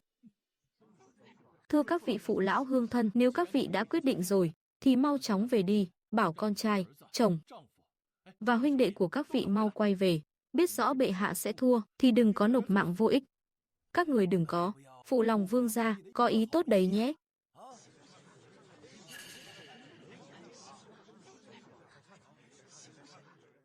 Đứa đệ đệ này của trẫm vì cái ngai vàng mà đúng là thủ đoạn nào cũng dám dùng. Ôi chao bệ hạ, nếu cứ để mặc Tương Vương điện hạ tuyên truyền như vậy, e là dân gian sẽ đồn thổi khắp nơi, bá tánh hoang mang lo sợ, đến lúc đó trận này còn chưa đánh thì e là đã bại rồi. Không sao, chỉ là lũ hề nhảy nhót mà thôi, nay lòng dân đã bị ảnh hưởng. Cho rằng ngài làm chuyện thiên nộ nhân oán, cứ tiếp tục thế này, ngài sẽ gặp nguy hiểm mất. Chiến tranh dư luận thôi mà, chơi cái trò này, trẫm là cụ tổ của chúng nó.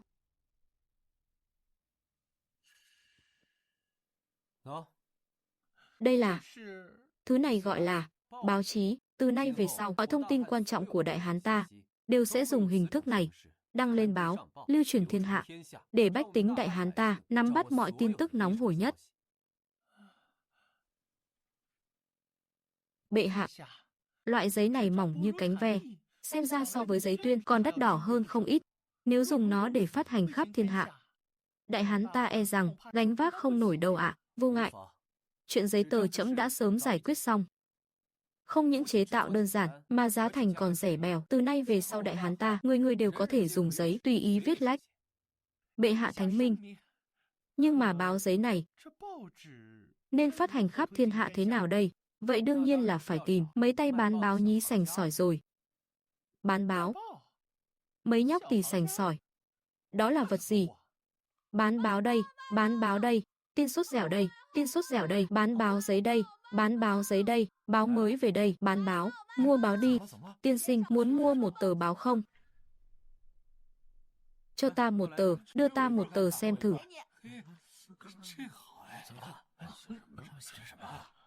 Phiên vương phản quân tập kích, đại đế ngự giá thân chinh, Nhật Nguyệt Sơn Hà trường tồn, chư quân chớ hoảng loạn. Chuyện này, bệ hạ muốn ngự giá thân chinh sao? Chuyện này là thật đấy. Vậy chúng ta còn sợ cái gì nữa chứ? Bệ hạ đích thân ra tay, chẳng phải sẽ tóm gọn bọn chúng một mẻ sao? Sao vậy? Ngươi tự mình xem đi.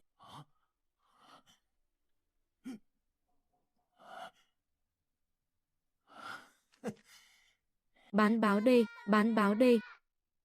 Chiêu này của bệ hạ hiểm thật đấy.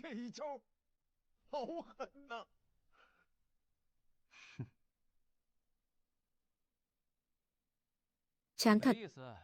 À, đại bạn, trẫm đã thành lập một thư cục, chuyên môn in ấn báo chí, bên trên chuyên ghi chép đủ loại thời sự của Đại Hán ta sau này, vị cục trưởng nhiệm kỳ đầu này giao cho ngươi làm đấy, nhất định phải chi tiết và xác thực. Lão nô tuân mệnh. Chúng ta đi thôi. Mẫu hậu, nhi thần không cam tâm, chỉ cần quân tâm của Lâm Phàm dao động là hắn đã thua một nửa rồi, nhưng lại bị cái thứ báo chí chó má của hắn làm ảnh hưởng hết cả. Nhi thần không cam tâm mà, rốt cuộc hắn lấy đâu ra nhiều thứ kỳ lạ quái đản như vậy chứ? Hoàng Nhi, ai ra luôn cảm thấy có gì đó không đúng. Kể từ vài tháng trước, sau khi các con thực hiện kế hoạch, tên Lâm Phàm này cứ như biến thành một người khác vậy. Vương gia, Thái hậu, bây giờ nói những lời này còn có tác dụng gì nữa? Vô phương cứu chữa rồi, giờ phải làm sao đây? Cái kế hoạch làm lung lay quân tâm này lại bị phá hỏng rồi. Sao trước đây không nhận ra? Tên Lâm Quyền này hễ gặp chuyện là chỉ biết nổi nóng, đúng là đầu bao cỏ. Tiếc là Lâm Phàm không phải con ruột Thái hậu, nếu không thì cũng chẳng cần phải nâng đỡ cái tên báo thù này làm gì. Đã vậy, chúng ta hiện giờ không thể lợi dụng lòng dân để phá hoại quân tâm, thì hãy đánh vào thực tế đi. Ồ, kế sách thế nào? Thưa Thái hậu, vương gia, hiện tại chẳng phải sắp đến mùa đông rồi sao? Thần nghĩ đại chiến giữa triều đình và phiên vương chắc chắn sẽ nổ ra vào mùa đông. Thử tưởng tượng xem, đến lúc đó băng tuyết ngập trời, đại quân triều đình không có áo bông thì đánh đấm kiểu gì? Phải ha? Chỉ cần quân đội của Lâm Phàm mất hết áo bông giữa trời đông giá rét, dù sức chiến đấu có mạnh đến đâu cũng sẽ bị rét cóng đến mức phế võ công. Vừa khéo, ở bộ công có môn sinh cũ của ta, giờ ta sẽ gửi mật thư cho họ, bảo họ đốt sạch kho áo bông dự trữ của đại quân triều đình.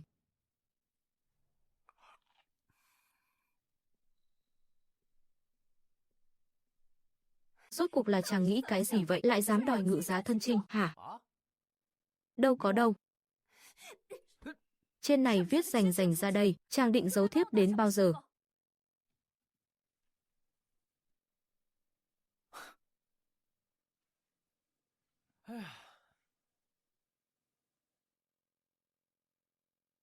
Khuynh Thành, nàng yên tâm.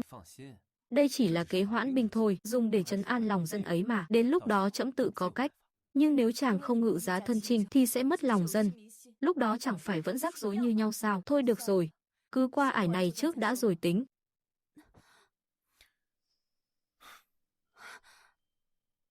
Hoàng hậu à, nàng đang lo lắng cho trẫm đấy phỏng, ai thèm chứ? Chàng nghiêm túc chút đi, hoàng hậu. Trẫm muốn. Không được. Chàng đừng có mà được đằng chân lân đằng đầu, thật sao? Chàng mà dám làm bậy, tiếp thiến chàng đấy. Thôi được rồi. Xem ra thế này, trẫm chỉ còn cách đi tìm Vãn Nguyệt thôi, nhịn mãi khó chịu lắm.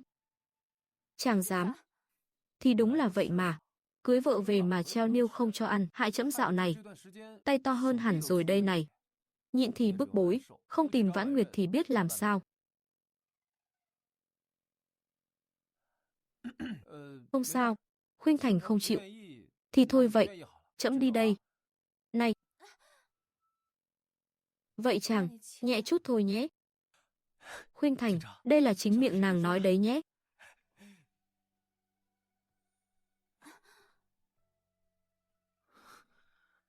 Bệ hạ. Không liên quan đến hắn, bệ hạ.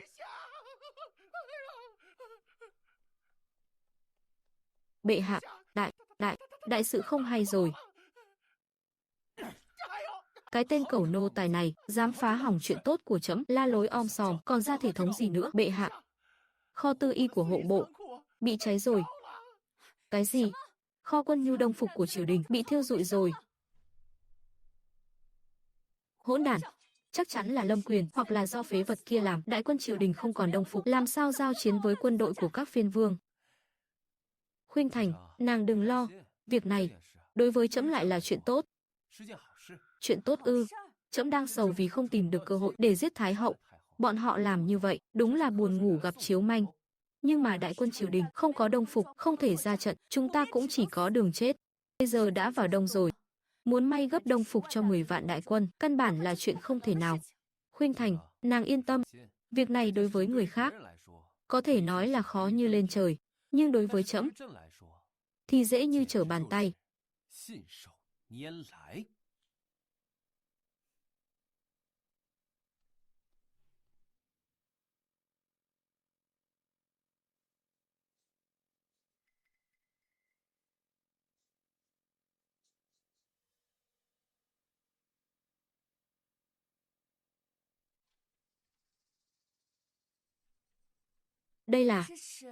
Đây gọi là dây chuyền sản xuất. Mỗi người thợ chỉ phụ trách một công đoạn, tốc độ sẽ nhanh hơn gấp vô số lần, chắc chắn sẽ kịp may xong đồng phục. Chỉ dựa vào mấy cái hình vẽ nguệch ngoạc này của chàng mà một tháng có thể dệt ra 10 vạn bộ áo bông sao? Hàng thật giá thật, không sai được đâu. Thôi được rồi. Thuyền theo lái, gái theo chồng. Nếu chàng muốn chết, thì thiếp sẽ chết cùng chàng. Bệ hạ, thứ cho lão nô nói thẳng. 10 vạn bộ đồng phục này cần một lượng vải rất lớn. Hoàng cung, làm gì có nhiều dự trữ đến thế ạ? Vải vóc không thành vấn đề. Lát nữa ngươi đến quân khí giám một chuyến, lúc đó trẫm đã sai quân khí giám chế tạo máy dệt rồi, có máy dệt, vải vóc tuyệt đối sẽ đủ. À đúng rồi, lát nữa ngươi thuận tiện mang bản vẽ này đưa cho Tân Thị Lang bộ công, Triệu Đức Trụ đốc thúc hắn thực hiện ngay lập tức. Lão nô đi làm ngay đây.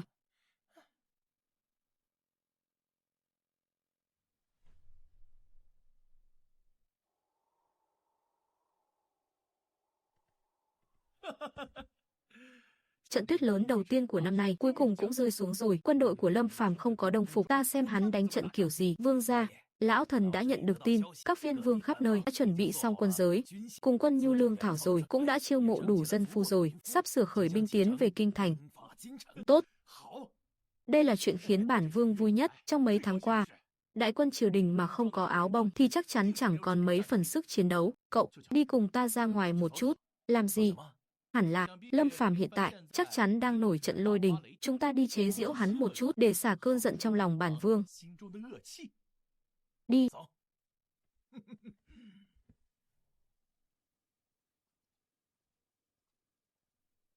Bệ hạ, đồ đạc đều ở bên trong, không thiếu một món. Tốt, vất vả rồi. Lâm Phàm, chàng đưa thiếp đến đây làm gì? Phản quân sắp đến rồi. Đương nhiên là cho nàng một bất ngờ rồi. Đã là lúc nào rồi, còn cho thiếp bất ngờ, mạng sắp không còn nữa rồi. Chàng nghe ta, đợi đánh bại phản quân xong, chàng muốn bất ngờ gì ta cũng chiều. Cho dù cái gì, cho dù là chuyện chàng đang nghĩ tới, cũng chiều chàng luôn. Đây là nàng nói đấy nhé, đến lúc đó nàng phải. Hoàng huynh sao lại trốn ở đây, làm thần đệ tìm muốn chết. Sao các người lại tới đây? Chúng ta nghe nói, bệ hạ định trong vòng hơn một tháng, may xong 10 vạn bộ áo bông. Nên đặc biệt đến học hỏi, sao thế, chẳng lẽ chưa làm xong à? Sao thế, chẳng lẽ chưa làm xong à? Còn dám chỉ trỏ lung tung, trẫm không ngại, chặt cái móng vuốt của ngươi đâu. Lâm Phàm, ngươi không ngông cuồng được bao lâu nữa đâu. Đại quân các phiên vương hiện đang trên đường kéo đến rồi. Triệu Đức Trụ phải không? Bản vương cho ngươi một cơ hội. Nếu bây giờ ngươi quy thuận, bản vương còn tha mạng cho. Nếu đợi đại quân phiên vương tới, các ngươi đều phải chết. Lão phu sẽ không quy thuận kẻ loạn thần tặc tử như ngươi. Ngươi tưởng các phiên vương là có thể đánh bại bệ hạ sao? Nực cười, hiện nay kinh thành chỉ có 10 mấy vạn quân, làm sao chống lại 50 vạn đại quân của phiên vương, trong đó chênh lệch đến tận 30 vạn người. Nếu hành quân đánh giặc mà chỉ dựa vào đếm số lượng thì cần gì phải đánh nữa, cứ xếp hàng ra, đếm sĩ số là xong. Quân đội không có áo bông, sức chiến đấu e là đến năm thành cũng không còn, các ngươi lấy gì mà thắng? Quả nhiên là ngươi. Biết thì đã sao, việc đã đến nước này, các ngươi chỉ có thể ngoan ngoãn, rửa cổ chờ chém thôi. Lâm Quyền, ai nói với ngươi là đại quân của trẫm không có áo bông? 10 vạn áo bông, cho dù cho ngươi thời gian nửa năm, không ăn không uống cũng làm không kịp. Ngươi tưởng mình là thần tiên thật sao? Có thể biến ra 10 vạn áo bông từ hư không? Cho dù không có áo bông, thiết kỵ hạ gia chúng ta cũng tuyệt đối không lùi bước, dù cho phải chiến đấu đến người cuối cùng, cũng phải giết chết lũ loạn thần tặc tử các ngươi. Hừ, chỉ là 10 vạn bộ đông trang mà thôi, thời gian một tháng là đủ để làm ra rồi. Ngươi chẳng lẽ cho rằng chúng ta đều là kẻ ngốc sao? Ta nói cho ngươi biết, lão phu lần này phải lấy mạng ngươi, để tế vong linh con ta ở trên trời, e rằng ngươi không có cơ hội đó đâu. Ngươi đâu, bắt lại cho trẫm. Ngươi làm cái gì? Bây giờ ngươi động vào chúng ta, ngươi không sợ đại chiến sắp đến sẽ gây ra nội loạn sao? Nội loạn à? Cái nội loạn này đã bao giờ dừng lại chưa? Hơn nữa, các ngươi sợ hãi như vậy để làm gì? Trẫm chỉ là muốn đưa các ngươi đi xem một vài thứ, sợ các ngươi kích động, giúp các ngươi kiểm soát bản thân một chút mà thôi. Xem cái gì? Các ngươi không phải nói đại quân của trẫm không có đông trang sao? Vậy thì trẫm sẽ cho các ngươi xem đại quân của trẫm rốt cuộc có đông trang hay không. Mở cửa kho ra, cho bọn họ mở mang tầm mắt. Tuân lệnh.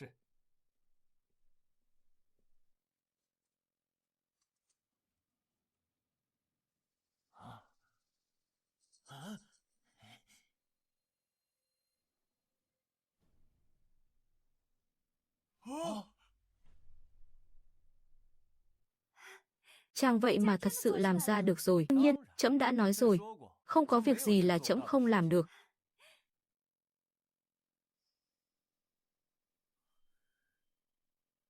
Tốt quá rồi, chúng ta không phải chết nữa.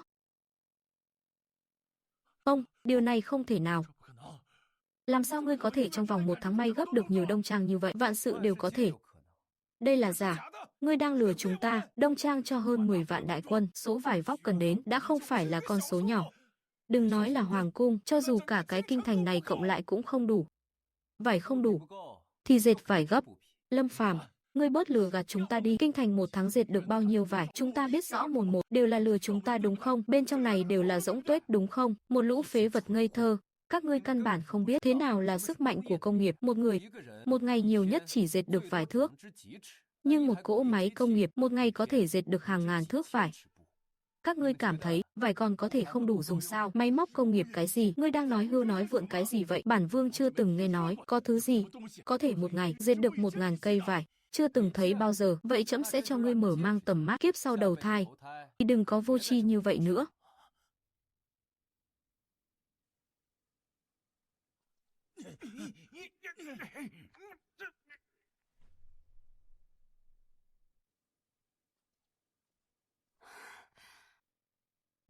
Đây đều là quái vật gì thế này? Không, bản vương không tin đây là sự thật. Bây giờ thấy rồi chứ? Có những cỗ máy này, đừng nói là may gấp cho 10 vạn đại quân, những bộ đồ mùa đông, cho dù là may gấp cho 20 vạn, trẫm cũng làm được. Đây rốt cuộc là thứ gì? Tại sao tốc độ dệt vải của nó lại có thể nhanh như vậy? Các ngươi căn bản sẽ không hiểu. Công nghiệp đại diện cho điều gì? Cho trẫm thời gian 10 năm, dự trữ nhân tài, 10 năm sau, trẫm liền có thể đưa Đại Hán ta mở ra cách mạng công nghiệp. Cách mạng công nghiệp, đó lại là thứ gì? Những gì các ngươi thấy hiện tại chỉ là một phần của công nghiệp, chỉ tiếc là các ngươi sẽ không thấy được. Cách mạng công nghiệp thực sự. Ngươi có ý gì hả? Hắn muốn giết chúng ta. Từ lúc hắn đưa chúng ta đến xem những cỗ máy này, chúng ta đã định sẵn là phải chết rồi. Không, ngươi không thể giết bản vương. Bản vương là con của tiên đế, mẫu hậu là thái hậu, ngươi không thể giết bản vương. Vương gia, những lời ngài nói bây giờ đã không còn uy hiếp được bệ hạ nữa rồi. Tiêu Ý, xem ra Khanh đã hiểu rồi. Thật ra hơn nửa năm trước, từ lúc bệ hạ phạt ta bổng lộc 3 năm, diện bích 3 tháng, ta đã hiểu rồi. Trong lòng bệ hạ đã hạ quyết tâm rồi, muốn giết ta. Đây chính là lý do. Ngươi biết rõ mẹ con Lâm Quyền đang lợi dụng phế vật mà vẫn tiếp tục giúp bọn họ. Bởi vì nếu ngươi không giúp bọn họ, chỉ có đường chết. Không sai. Từ ngày bệ hạ cầu mưa, ta đã biết sẽ có kết cục ngày hôm nay. Cữu Cữu đang nói cái gì vậy? Đại quân phiên vương sắp đến kinh thành rồi, chúng ta vẫn còn cơ hội lật ngược tình thế mà. Vương gia, ngài không có khí chất của bậc đế vương, ngài có dã tâm làm hoàng đế, nhưng ngài không có năng lực để chèo lái đế quốc. Nếu giao đế quốc vào tay ngài, sớm muộn gì cũng mất nước. Năng lực của ngươi cũng không tệ, chỉ tiếc là đã theo sai người. Bệ hạ, lão thần có thể hỏi một câu, ngài sẽ xử trí Tiêu gia của ta như thế nào không? Khanh nói xem. Giải xuống. Không, ngươi không thể giam bản vương. Ngươi mau thả bản vương ra ngay, đợi đại quân phiên vương kéo đến, bản vương có thể nể tình ngươi mà xin bọn họ nương tay, tha cho ngươi một mạng. Loại phế vật ngây thơ như ngươi sẽ không hiểu được đâu. 7 đại phiên vương và trẫm chỉ có một bên được sống. Ngươi không hiểu đâu. Giải xuống. Bệ hạ, thái hậu đang đợi người ở dưỡng tâm điện. Vương Bằng Cử nói, hoàng đế sai người giấu tương vương và thừa tướng ở đâu rồi? Thái hậu, thần không hiểu người đang nói gì ạ. Bệ hạ làm việc, sao có thể nói cho thần tử biết được? Cẩu nô tài, ngươi muốn ai ra phải đích thân ra tay sao? Trẫm chưa từng thấy thái hậu đích thân động thủ bao giờ, chi bằng hôm nay để trẫm được mở mang tầm mắt. Bệ hạ, thái hậu dẫn người tới, nói là người sai chúng thần bắt tương vương và thừa tướng, ép chúng thần giao người. Hắn nói không sai, Tiêu Ý và Lâm Quyền chính là do trẫm bắt. Hiện tại vẫn đang nằm trong chiếu ngục của Cẩm Y vệ. Quả nhiên là ngươi bắt. Ai ra lệnh cho ngươi lập tức thả bọn họ ra, nếu trẫm không thả, Thái hậu làm gì được trẫm nào?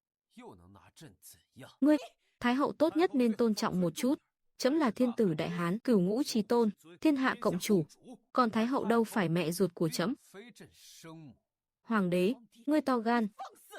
Kẻ to gan là bà đấy, bà tưởng bây giờ vẫn là nửa năm trước sao, bà tưởng. Trẫm vẫn cần phải khép nép vâng lời sao. Giờ thì không cần nữa rồi. Mấy tháng qua, trẫm đã thay máu toàn bộ phe cánh Tiêu gia các người, những kẻ trên triều đường.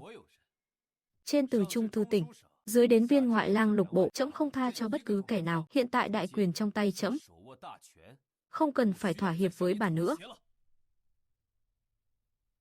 Tiêu Thái hậu, từ nay về sau, hãy tôn trọng trẫm một chút. Sau này ngón tay nào dám chỉ vào trẫm, trẫm sẽ chặt ngón tay đó.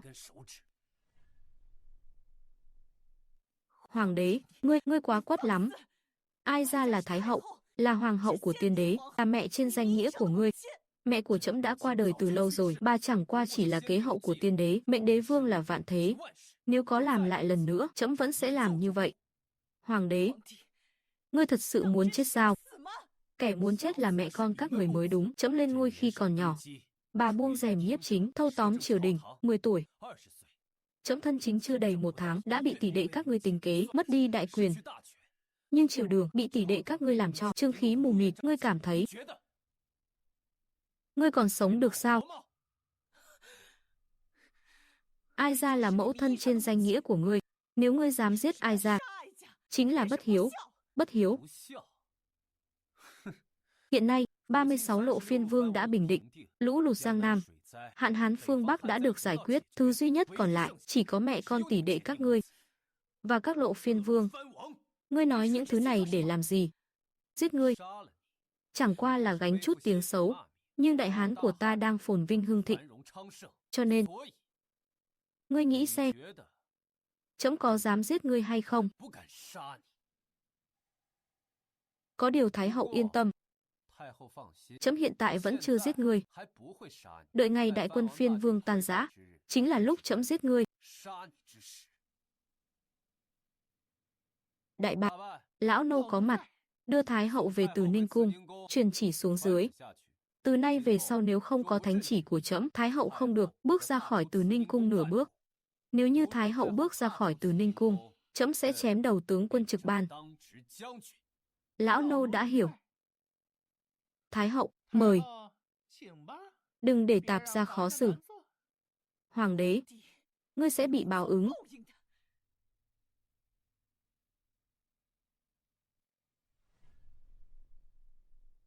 Bệ hạ, xử trí như vậy liệu có không thỏa đáng lắm không? Nếu truyền ra ngoài, e là không hay. Sử quan một khi ghi chép lại sẽ lưu truyền hậu thế. Khuynh Thành, nàng đã từng nghe một câu nói chưa? Câu gì? Lịch sử do kẻ chiến thắng viết nên. Những năm này, Tiêu gia khiến thiên hạ trở nên chướng khí mù mịt, biến trẫm thành bù nhìn suốt mấy năm trời. Nàng nghĩ xem, trẫm sẽ để bọn chúng sống sao? Nhưng đây là Tiêu gia và môn sinh của hắn chiếm đoạt ruộng tốt, đòi hỏi cống nạp khắp nơi, quan lại địa phương đào sâu 3 thước, vơ vét của dân để lấy lòng bề trên, cũng là để hối lộ Tiêu Ý. Thiên tai giáng xuống, trăm họ lầm than, cuối cùng chỉ có thể tạo phản. Nàng nói xem bọn chúng có đáng chết không? Bọn chúng đóng cửa giao thương vùng thảo nguyên là vì hung nô không chịu cống nạp cho chúng, dẫn đến việc hung nô liên tục tấn công biên ải, bá tánh biên cương thương vong thảm trọng. Số người bị bắt đi không dưới 10 vạn. Nói cho trẫm biết, Tiêu gia, Thái hậu, bọn chúng đáng sống sao? Thôi được, bản cung cũng không khuyên được bệ hạ. Trước đó bản cung nghe phụ thân nói, hung nô viết thư cho bệ hạ muốn quy thuận. Việc này nàng thấy thế nào? Đương nhiên là ngồi mà xem rồi. Người hung nô làm gì có chuyện tốt bụng như vậy? Mấy năm nay, hung nô biết Đại Hán ta nội loạn, sớm đã dục dịch muốn động thủ rồi. Bọn chúng làm vậy chẳng qua là muốn lừa gạt, lấy lòng tin của trẫm mà thôi. Một khi trẫm tin bọn chúng, thả cho 5.000 kỵ binh nhập quan, đại quân phía sau của chúng sẽ lập tức tràn vào. Vậy thì từ chối thẳng thừng đi. Tại sao phải từ chối? Nhưng chẳng phải bệ hạ nói, ý trẫm là chỉ cần thả cho bọn chúng 5.000 kỵ binh nhập quan là sẽ trúng kế, cho nên trẫm cho phép Khả Hãn dẫn 2 vạn kỵ binh nhập quan.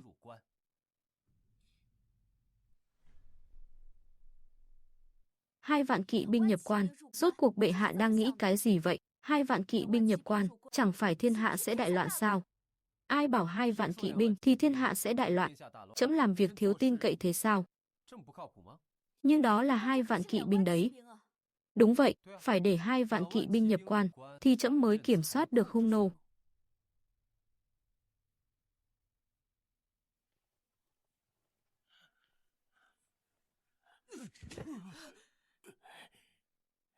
Ngô Hoàng vạn tuế, vạn vạn tuế, bình thân, tạ ơn Hoàng thượng. Hoàng đế, ngươi giam lỏng ai ra, rốt cuộc là muốn làm cái gì, làm gì ư? Đương nhiên là muốn khiến bà thua tâm phục khẩu phục rồi. Lâm Phàm, đã đến nước này rồi mà ngươi vẫn còn ngông cuồng được sao? Nghe nói đại quân phiên vương đã đến Kinh Kỳ, không quá nửa canh giờ nữa sẽ đến được Tử Cấm Thành. Cho dù ngươi có quân trang mùa đông thì đã sao? Đối phương có tới 50 vạn đại quân, lần này ngươi chết chắc rồi.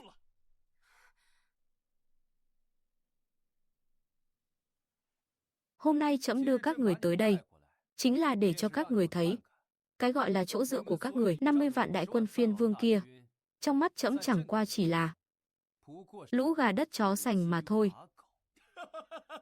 Nói láo, ngươi rõ ràng đang sợ hãi, muốn bắt giữ chúng ta làm con tin để kiềm chế các phiên vương các nơi. Hoàng đế, ta khuyên ngươi tốt nhất là thả chúng ta ra, đợi khi thành vỡ, chúng ta còn có thể giữ cho ngươi được toàn thây. Lũ ngốc này, khoan nói đến chuyện các phiên vương, mắt trẫm chỉ như cỏ rác, cho dù bọn chúng có thực sự đánh vào được thì kẻ đầu tiên chúng giết e rằng chính là ngươi đấy. Hoàng đế khẩu khí lớn thật đấy. Ai ra rất muốn biết ngươi làm thế nào để đánh tan 50 vạn đại quân này. Yên tâm đi, trẫm nhất định sẽ thỏa mãn nguyện vọng cuối cùng trước khi chết của bà. Báo khởi bẩm bệ hạ, phản quân của 7 lộ phiên vương, Tuyên Vũ môn và Vĩnh Định môn đã bị công phá. Hiện tại, chúng đang trên đường tiến thẳng về hoàng cung. Xin bệ hạ lập tức rời khỏi nơi này. Lâm Phàm, ngày tàn của ngươi đến rồi, cửa thành đã vỡ, hoàng cung không còn gì để thủ. Không quá 1 canh giờ nữa, đầu ngươi sẽ rơi xuống đất thôi. Bệ hạ, truyền lệnh xuống, mở toang cổng cung, tất cả không được kháng cự. Phái thêm người ra ngoài truyền lời, trẫm sẽ ngồi ngay tại đây để xem bọn chúng có gan bước vào hay không.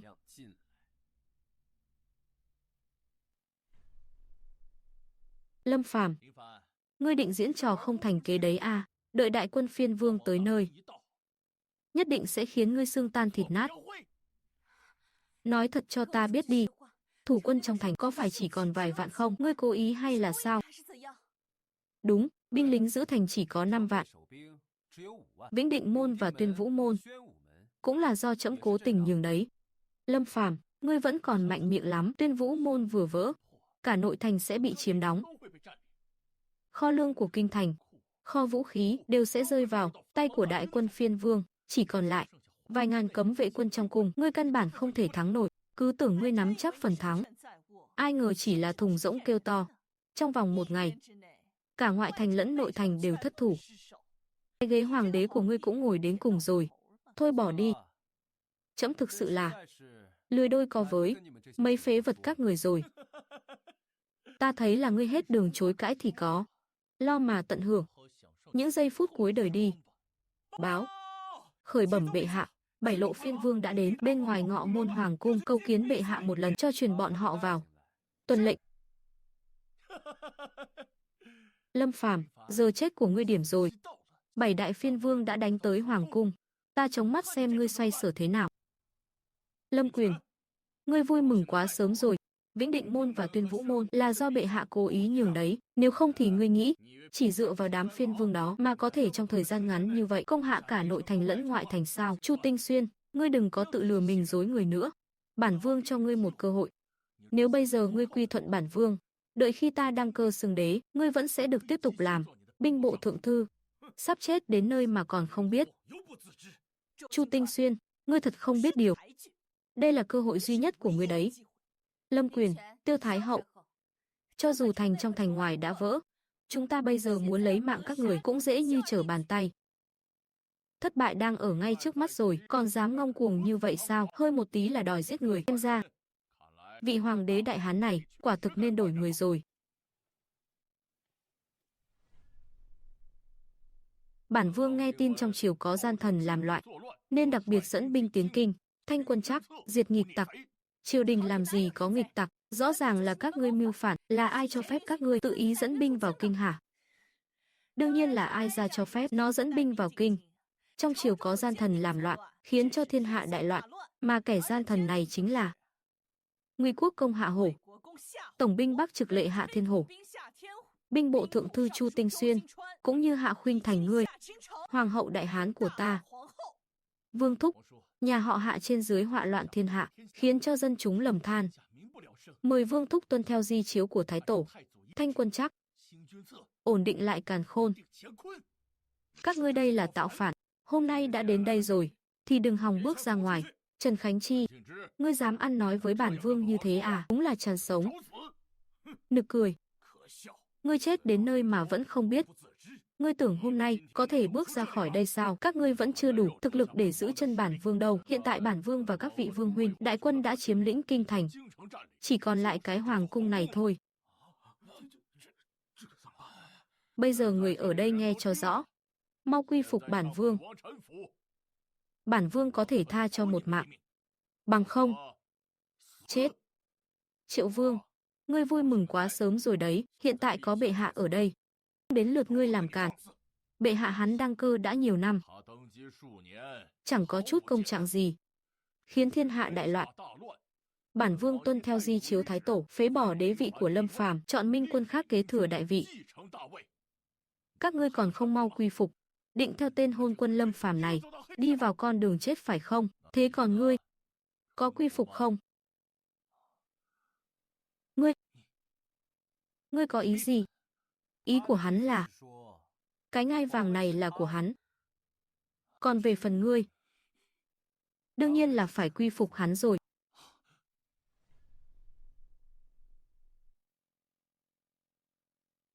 Phụng Thiên Thừa Vận, Hoàng đế chiếu viết. Nay có Việt Vương, Lỗ Vương, Triệu Vương, Lương Vương, Ngô Vương, Sở Vương, Ngụy Vương, 7 đại phiên vương, vì tư dục cá nhân, làm hại sinh linh. Trên không báo đáp ơn vua, dưới không thương xót lê dân, thực là phụ lòng trẫm sâu sắc. Nay theo luật lệ đại hán, tử cực hình. Âm thử. Lôi xuống. Rõ.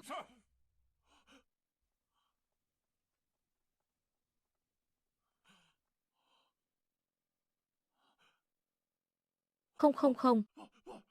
Ngươi không thể giết ta. Bản vương là Tương Vương do tiên đế đích thân sắc phong, là đệ đệ ruột của ngươi. Nếu ngươi giết ta, sẽ phải mang tiếng xấu muôn đời. Lâm Quyền, những năm qua ngươi cậy được Thái hậu sủng ái, làm càn làm bậy, cấu kết triều thần, hại nước hại dân. Hôm nay, trẫm không thể tha cho ngươi.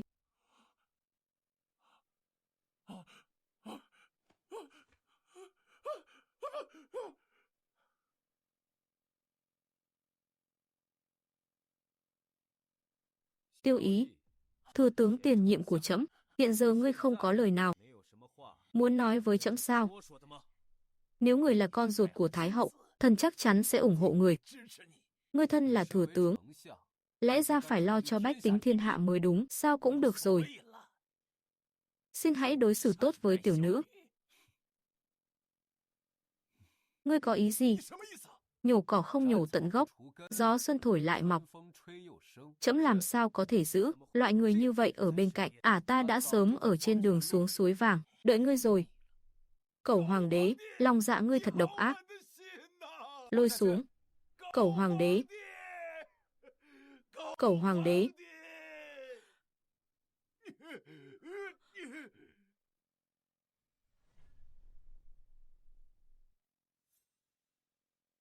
Ai ra là hoàng hậu của tiên đế, ngươi không được đối xử với ai ra như vậy. Bà cũng biết mình là thái hậu một nước sao?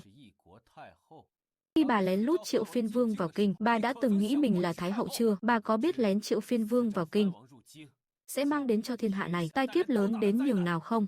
Đó đều là do ngươi cố chấp làm theo ý mình. Triệu phiên vương vào kinh là do tình thế ép buộc. Vậy còn việc cấu kết với hung nô thì giải thích thế nào? Đại hán ta đời đời kiếp kiếp là kẻ thù của hung nô, bà lại bán đứng lê dân bách tính, gây họa cho chúng sinh. Bà đáng chết. Không được. Ai ra là thái hậu, ngươi không thể giết ai ra. Bất kỳ kẻ nào cũng không được phép bán đứng lợi ích của quốc gia và dân tộc. Nay có Tiêu thái hậu, nhiếp chính nhiều năm, làm loạn triều chính, lũng đoạn thiên hạ, khiến thiên hạ đại loạn.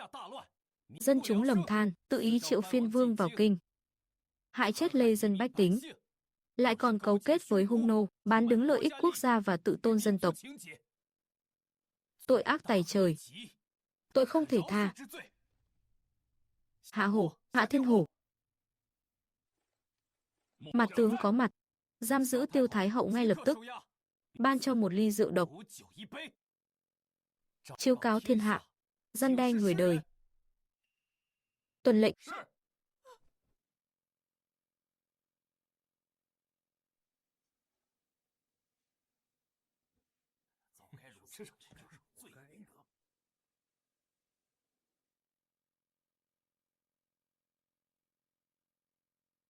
Bệ hạ, nay phiên vương đã diệt, thiên tai đã qua, thiên hạ cuối cùng cũng thái bình rồi. Ông, cuộc chiến thực sự mới chỉ bắt đầu thôi. Kỷ nguyên đại hàng hải sắp đến rồi. Truyền ý chỉ của trẫm, triệu tập thợ khéo tay nghề cao khắp nơi. Trẫm muốn tiến hành một cuộc thánh chiến thực sự. Rõ, thưa bệ hạ.